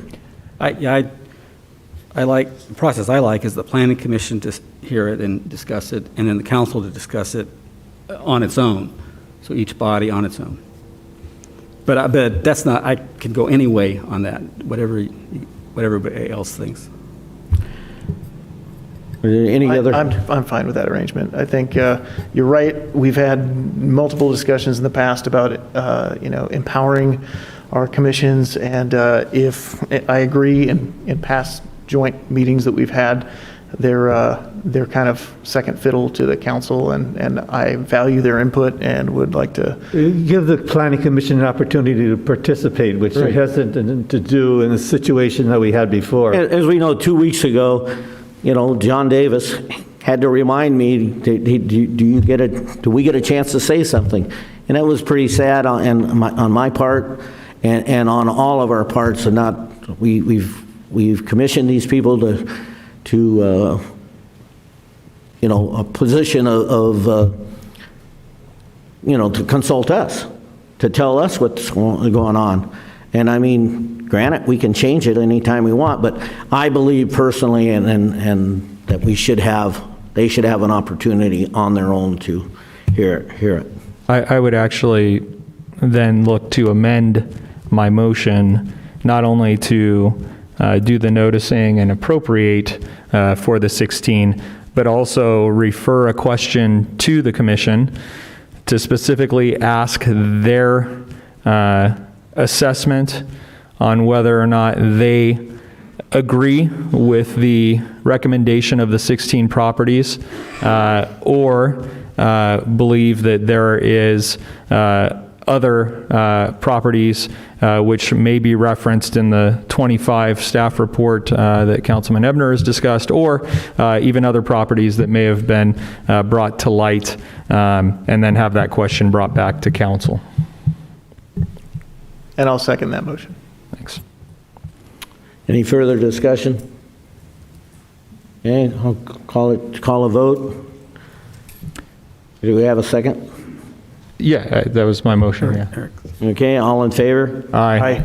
All opposed? No. No. Okay. Oh, come on, you guys. You want that last part?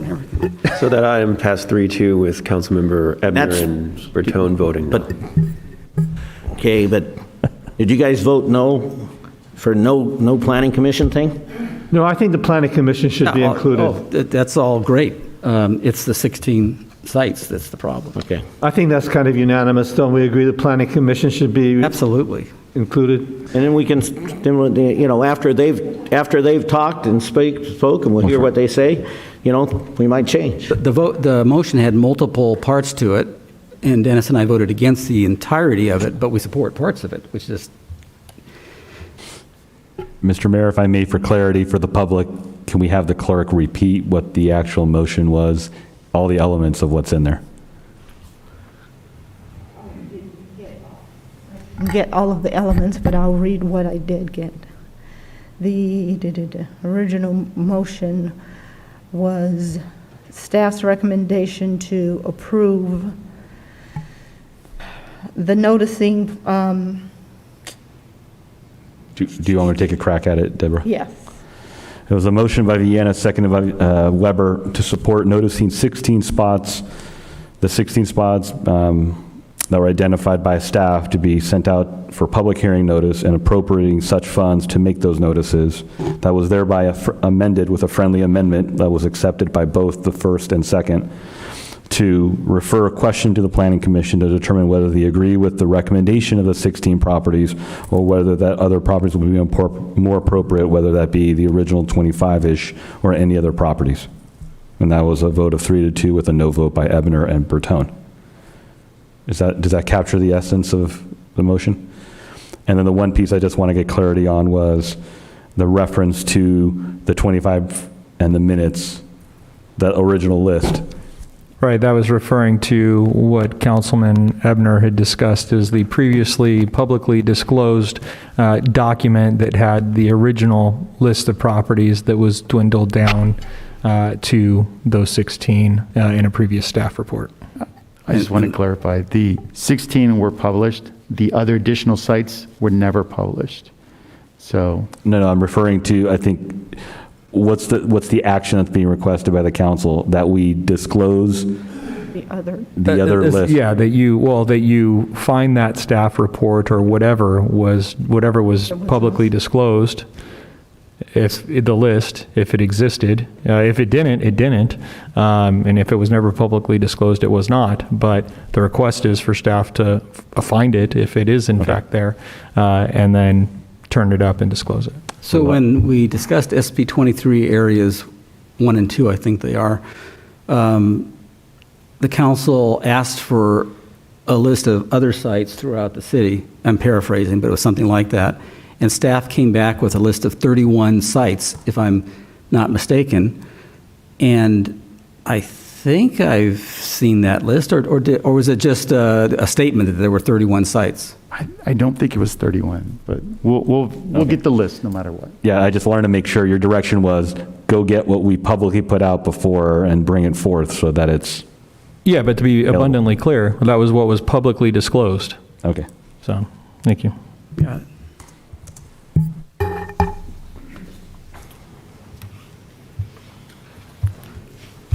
Okay, any further questions? Any further clarifications? Okay, I just want to make a comment that the action tonight of the council concerning these 16 properties, I would caution the community, the staff, everybody to realize that just because this list is out there, it does not mean that these places will be built. It does not mean that there is nothing in this document that says it's a homeless encampment. Not one single word about this motion that we did tonight either refers or speculates that these places will be stuck with homeless facilities there. Remember what the low to moderate income is. A low income facility, well, actually a teacher in the school district would be able to afford in what we consider a low income of $81,000. So the bottom line to it is I certainly understand what John's indicating. We seem to be having some little difficulty of getting information out to the public. We need to continue to do better. But right now, we have to move forward, and I think one of the ways to move forward is to involve the Planning Commission and get this thing done. And with that all being said, we're going to take a 5-minute recess.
bring the meeting back to order.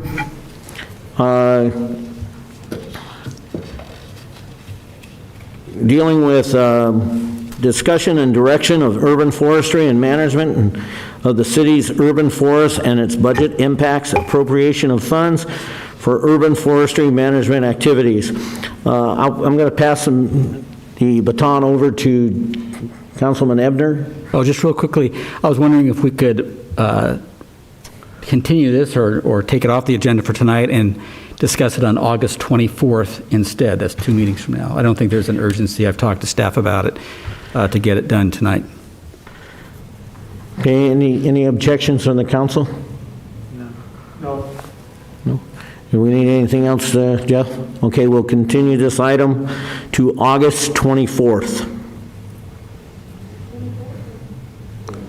24th, right? I believe that's the second Tuesday in August, but whatever Tuesday that is, the second meeting in August.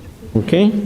With that being said, we're going to move to oral communications. Members of the audience, speakers will be limited to 3 minutes or as may be determined by the chair. Oral communications.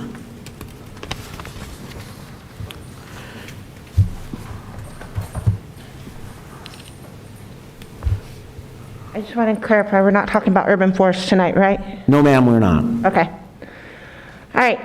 Could you bring the mic down just a little bit to you? Is that possible? Thank you. So I honestly think it's laughable that you consider 7 residents on a committee as equal representation of the entire community of San Dimas. And even more concerning when that 7th member was a voice for Old Town and removed. So let me ask, how many of the 16 lots that are currently being considered in another location other than Old Town and the downtown corridor? From what I remember from the last meeting, one,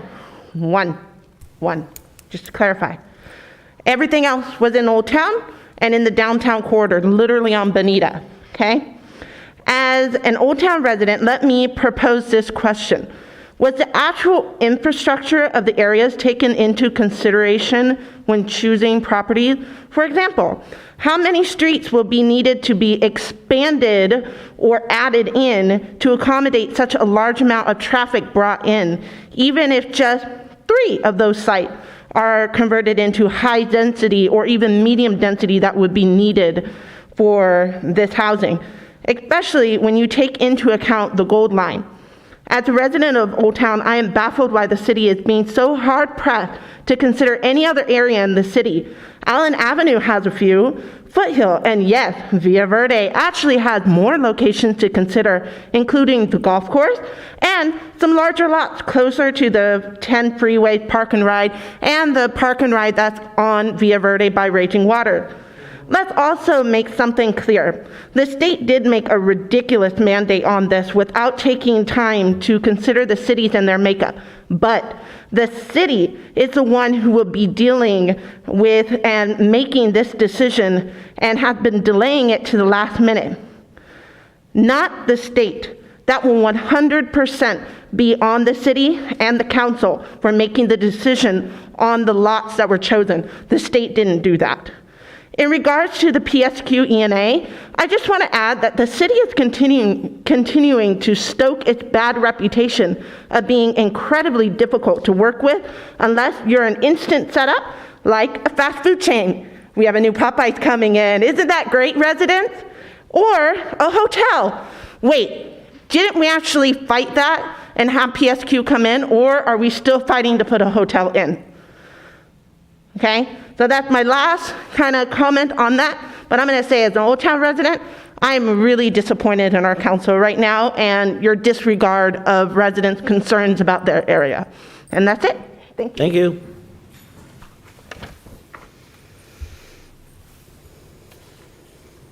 Good evening, City Council and members of the audience. As you try your hardest with all the kind of state mandates that are going on, and I know I've been rambling a lot about SB 9 and SB 10 and RENA, but the fact of the matter is that if you're not getting involved then you're quite frankly part of the solution. You're part of the problem, not part of the solution. And I've been ranting up here, and even before all of this hubbub of getting people involved.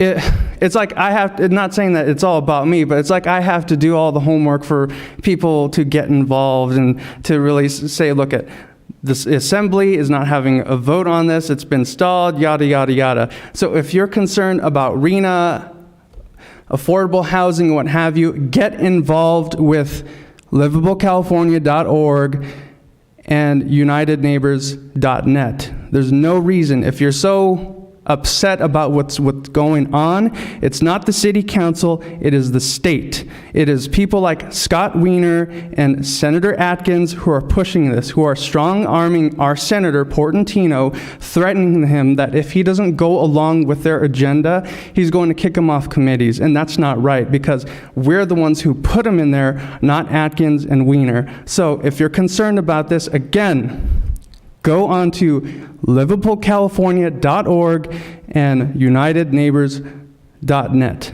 That's all I had to say. Thank you. Thank you.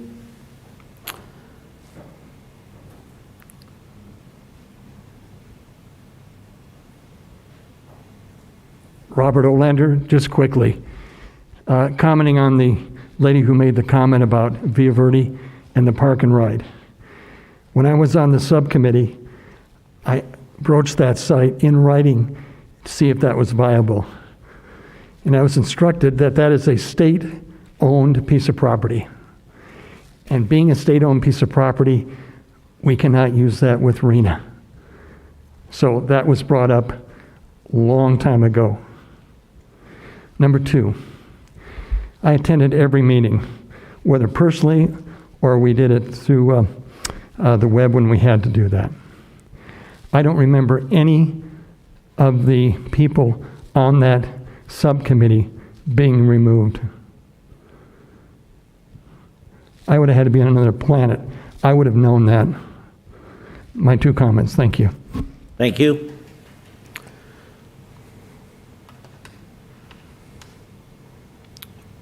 Okay, any additional? Anyone? Okay. City Manager, SB 9. There's no change in status in SB 9 that I reported at the last time, and there is no goal line update. The only two updates I'll provide are that next week on Tuesday, August 3rd, there's the National Night Out Caravan, an event that will culminate in our parking lot here where the farmers market is. And at about the caravan will start at 4:30 and end here. And on Saturday, as mentioned by one of the members of the public, from 5 to 9 will be the 61st city birthday celebration in Civic Center Park. So we look forward to having our residents come out and enjoy that event. With that, I'll return it to you, Mayor. Thank you. City Attorney? Nothing tonight, Mayor. Okay. Members of the council? Dennis? Should have been placed on the consent calendar, put here by mistake. Okay. Councilman reports on meetings attended at the expense of the local agency. Hearing none. Okay. Before we go into council requests for further, we have a designation of a voting delegate and alternates at the League of California Cities Annual Conference, September 22nd through 24th. Anybody want to jump in and volunteer before I nominate Ryan Vienna? I'll be attending, just I don't have to be the voting member, though. No, you want to be the voting member? Oh, I don't mind. I'm just saying I'm going to be there just in case. I don't know who all is going to be there. Yeah, whoever the delegate is, they have to be registered and in attendance. Correct. So I did not know you were going. I'm happy you're going, but I didn't know you were going. Okay. I'll tell you now, and I'll search for the email from before. I've traditionally attended and am the representative to that. However, in the event of a conflict pending with my work schedule, I would not have any issue with Councilman Ebner representing in the event that I'm unable to attend. Is it too late for him to be listed? No, that is what this is for. I mean, is So it too that- late for him to register? I'll have to check. I don't believe so. From what I heard, I don't know that registration has been going very quickly for that. So again, it would be Councilmember Viana as the delegate and Councilmember Ebner as the alternate, or in the case that you don't go. Right. In which case, if I was unable to attend, then I would recommend that John would be the primary, and I think the city manager's attending, and I believe he could be the alternate if the event that happened. Okay. You're shaking your head. No, I think we need clarity as to who's the delegate and who's the alternate. So if I'm attending, I'll be the primary voting delegate, and John will be the alternate. In the event that I'm unable to attend, then John will be the primary, and you'll be the alternate. Yeah, I think we just make you the delegate, the voting delegate, and if, for whatever reason, you know, trip and fall on the way to the meeting or Are you staying down there, John? What happens if you trip and I'm not there? And then there's a spot for the third alternate. And John, are you staying down there? Yes. Wait, it's Sacramento, right? Yeah, it's Sacramento. Sacramento, so yes, I am. Good. All planned. I guess I'll have to. So is there any objection to Vienna being the delegate, Ebner first alternate, city manager third alternate? Not from me. I have no problem with that. No problem. Okay. Okay. Consider reappointment to the Planning Commission and Public Safety Commissions. Staff?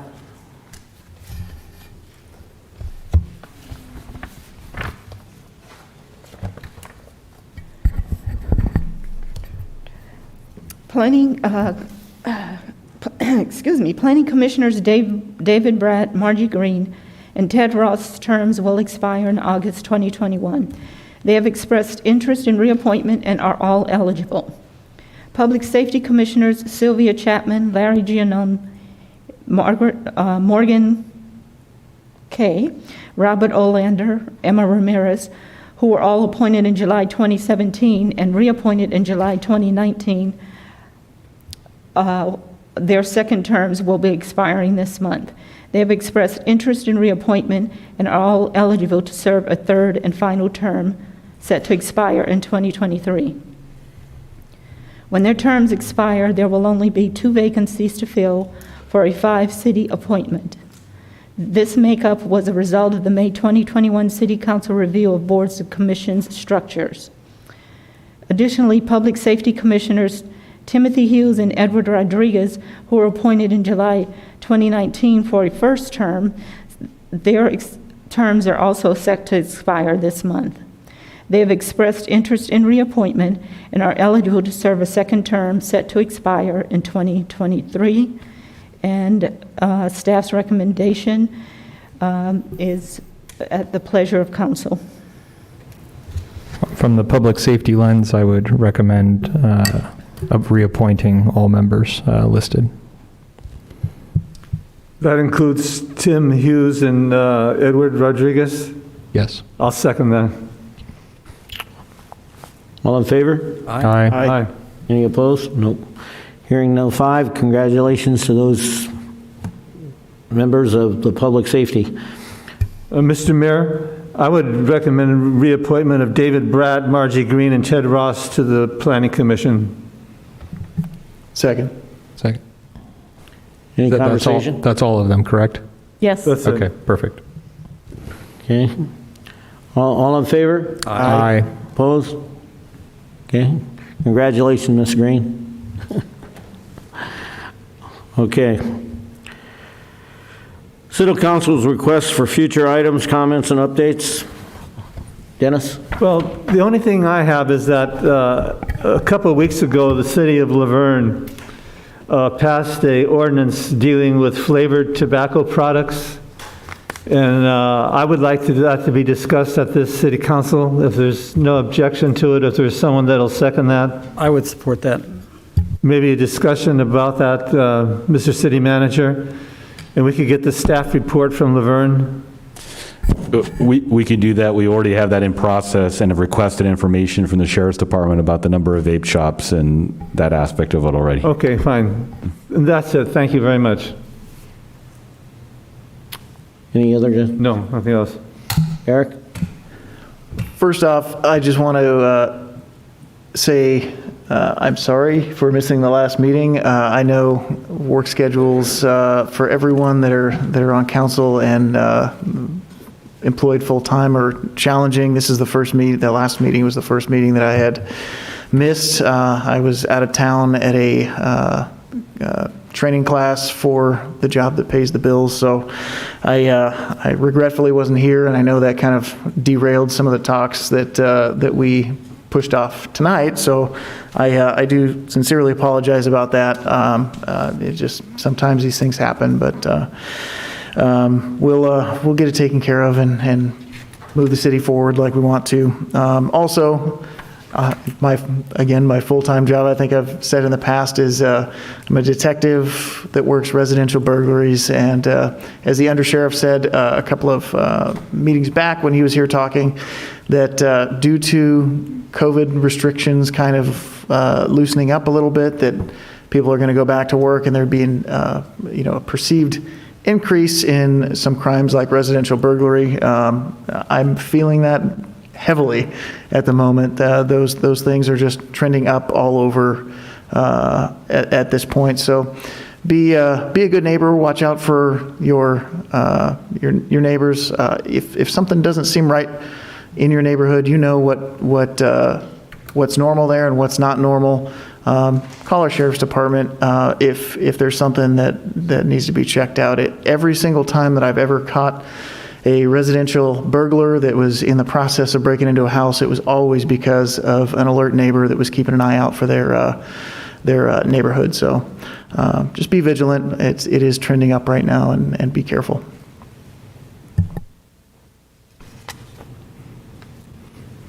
Ryan?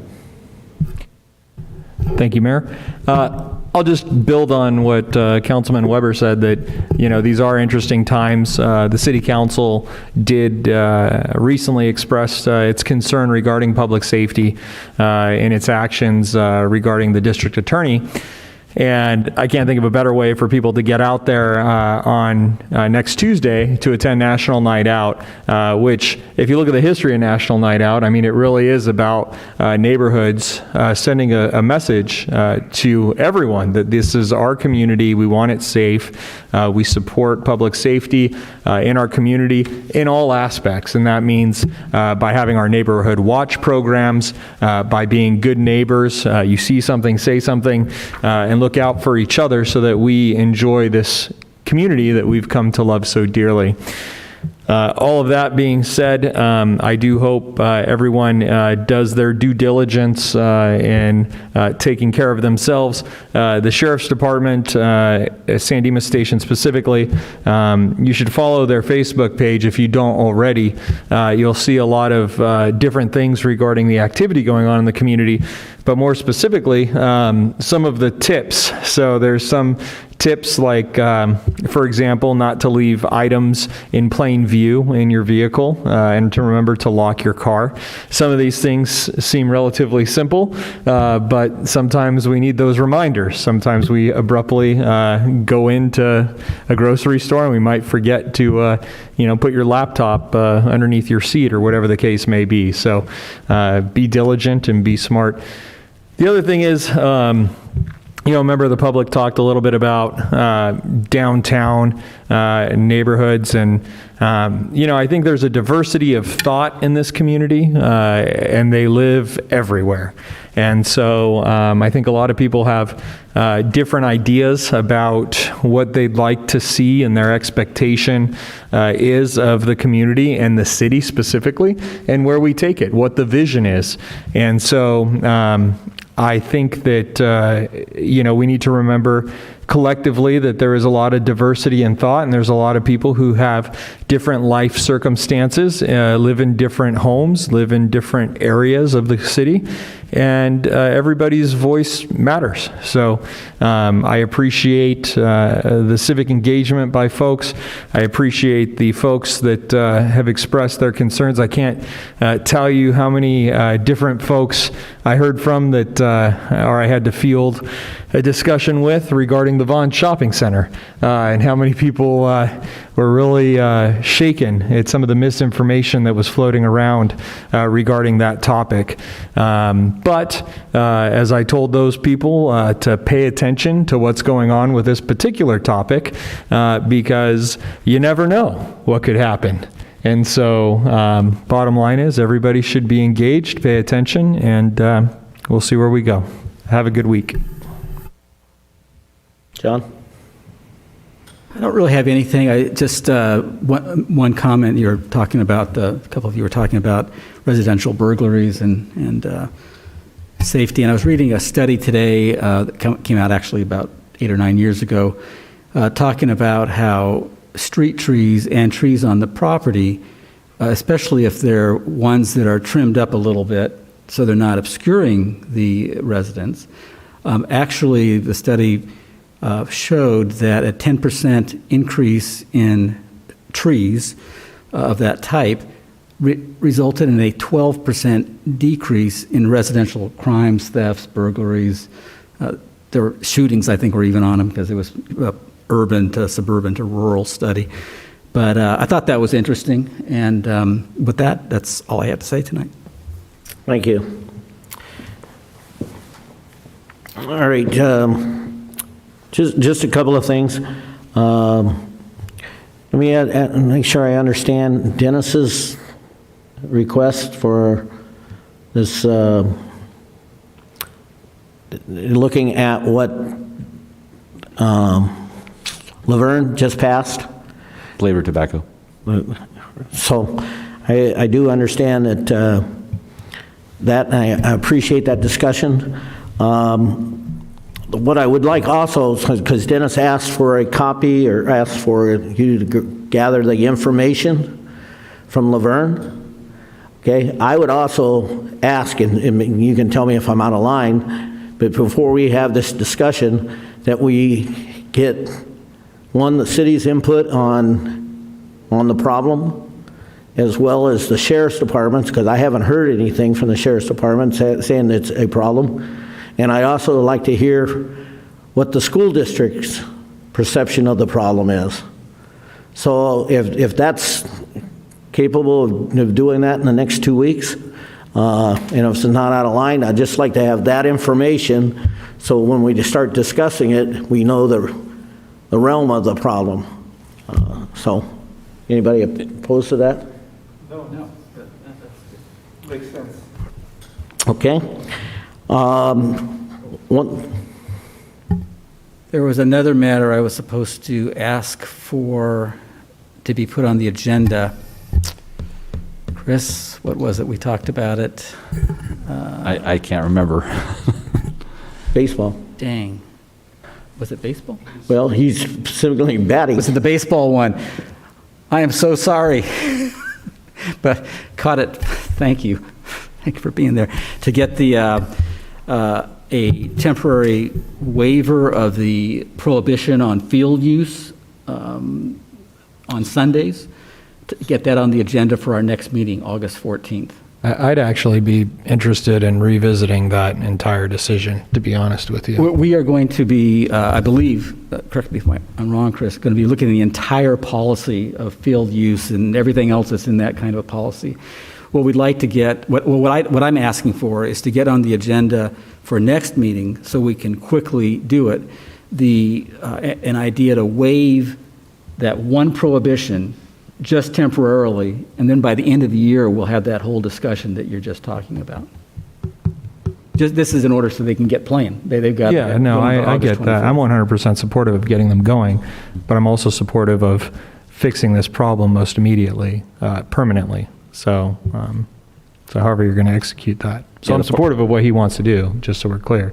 So the Parks and Rec Commission took the action to recommend that we suspend the policy, and then the Parks Director was going to bring back the whole field allocation policy and re-look at the whole thing, so that there would be a fix that's aligned with your policy. So a 2-week continuance on this matter, is that going to affect them? No, I'm just asking to put it on the agenda next time where we can get a short staff report that's already been prepared for the Parks and Recreation Commission.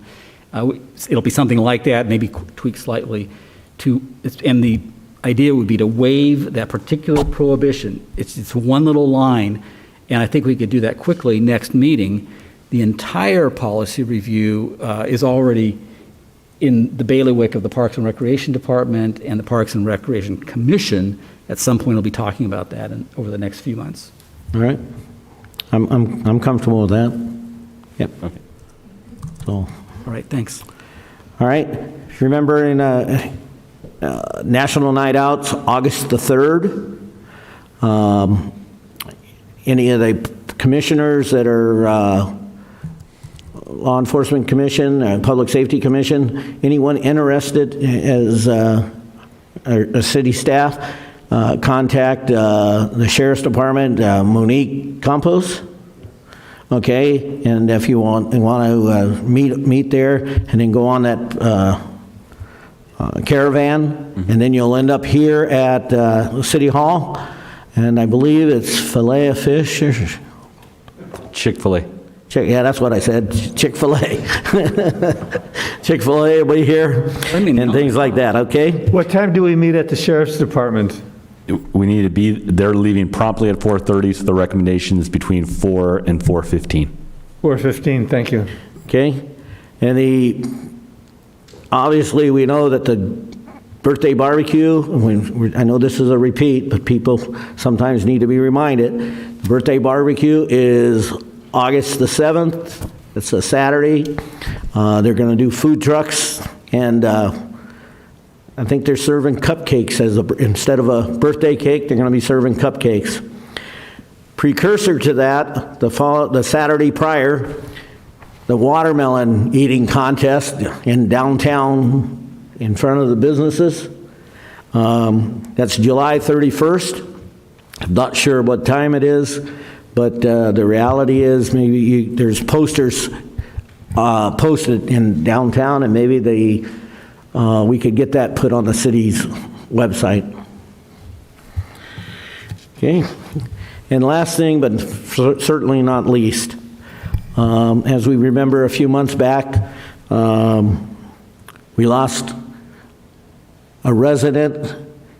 Even though she did not live here in San Dimas, she certainly visited our parks quite often with her dog, and she lived in the city of Glendora.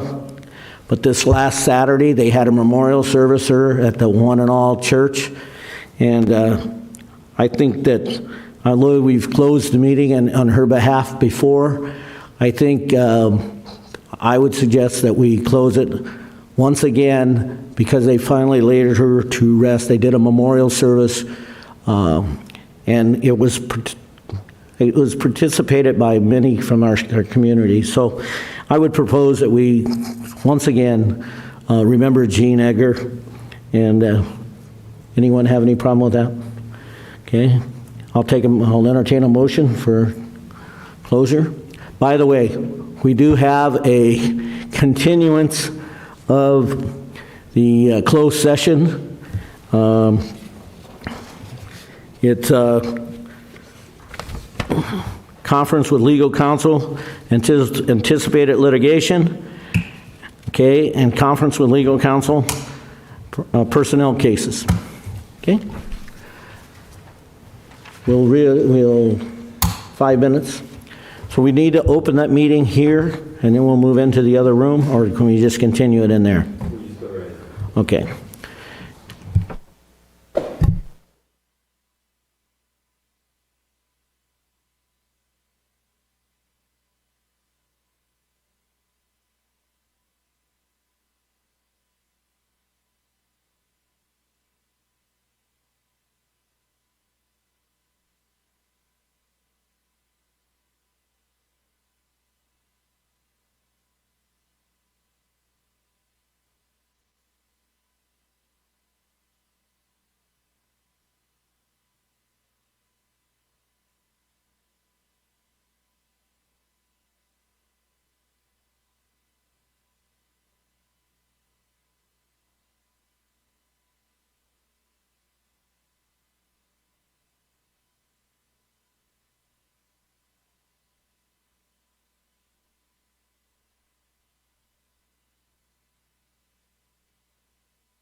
you.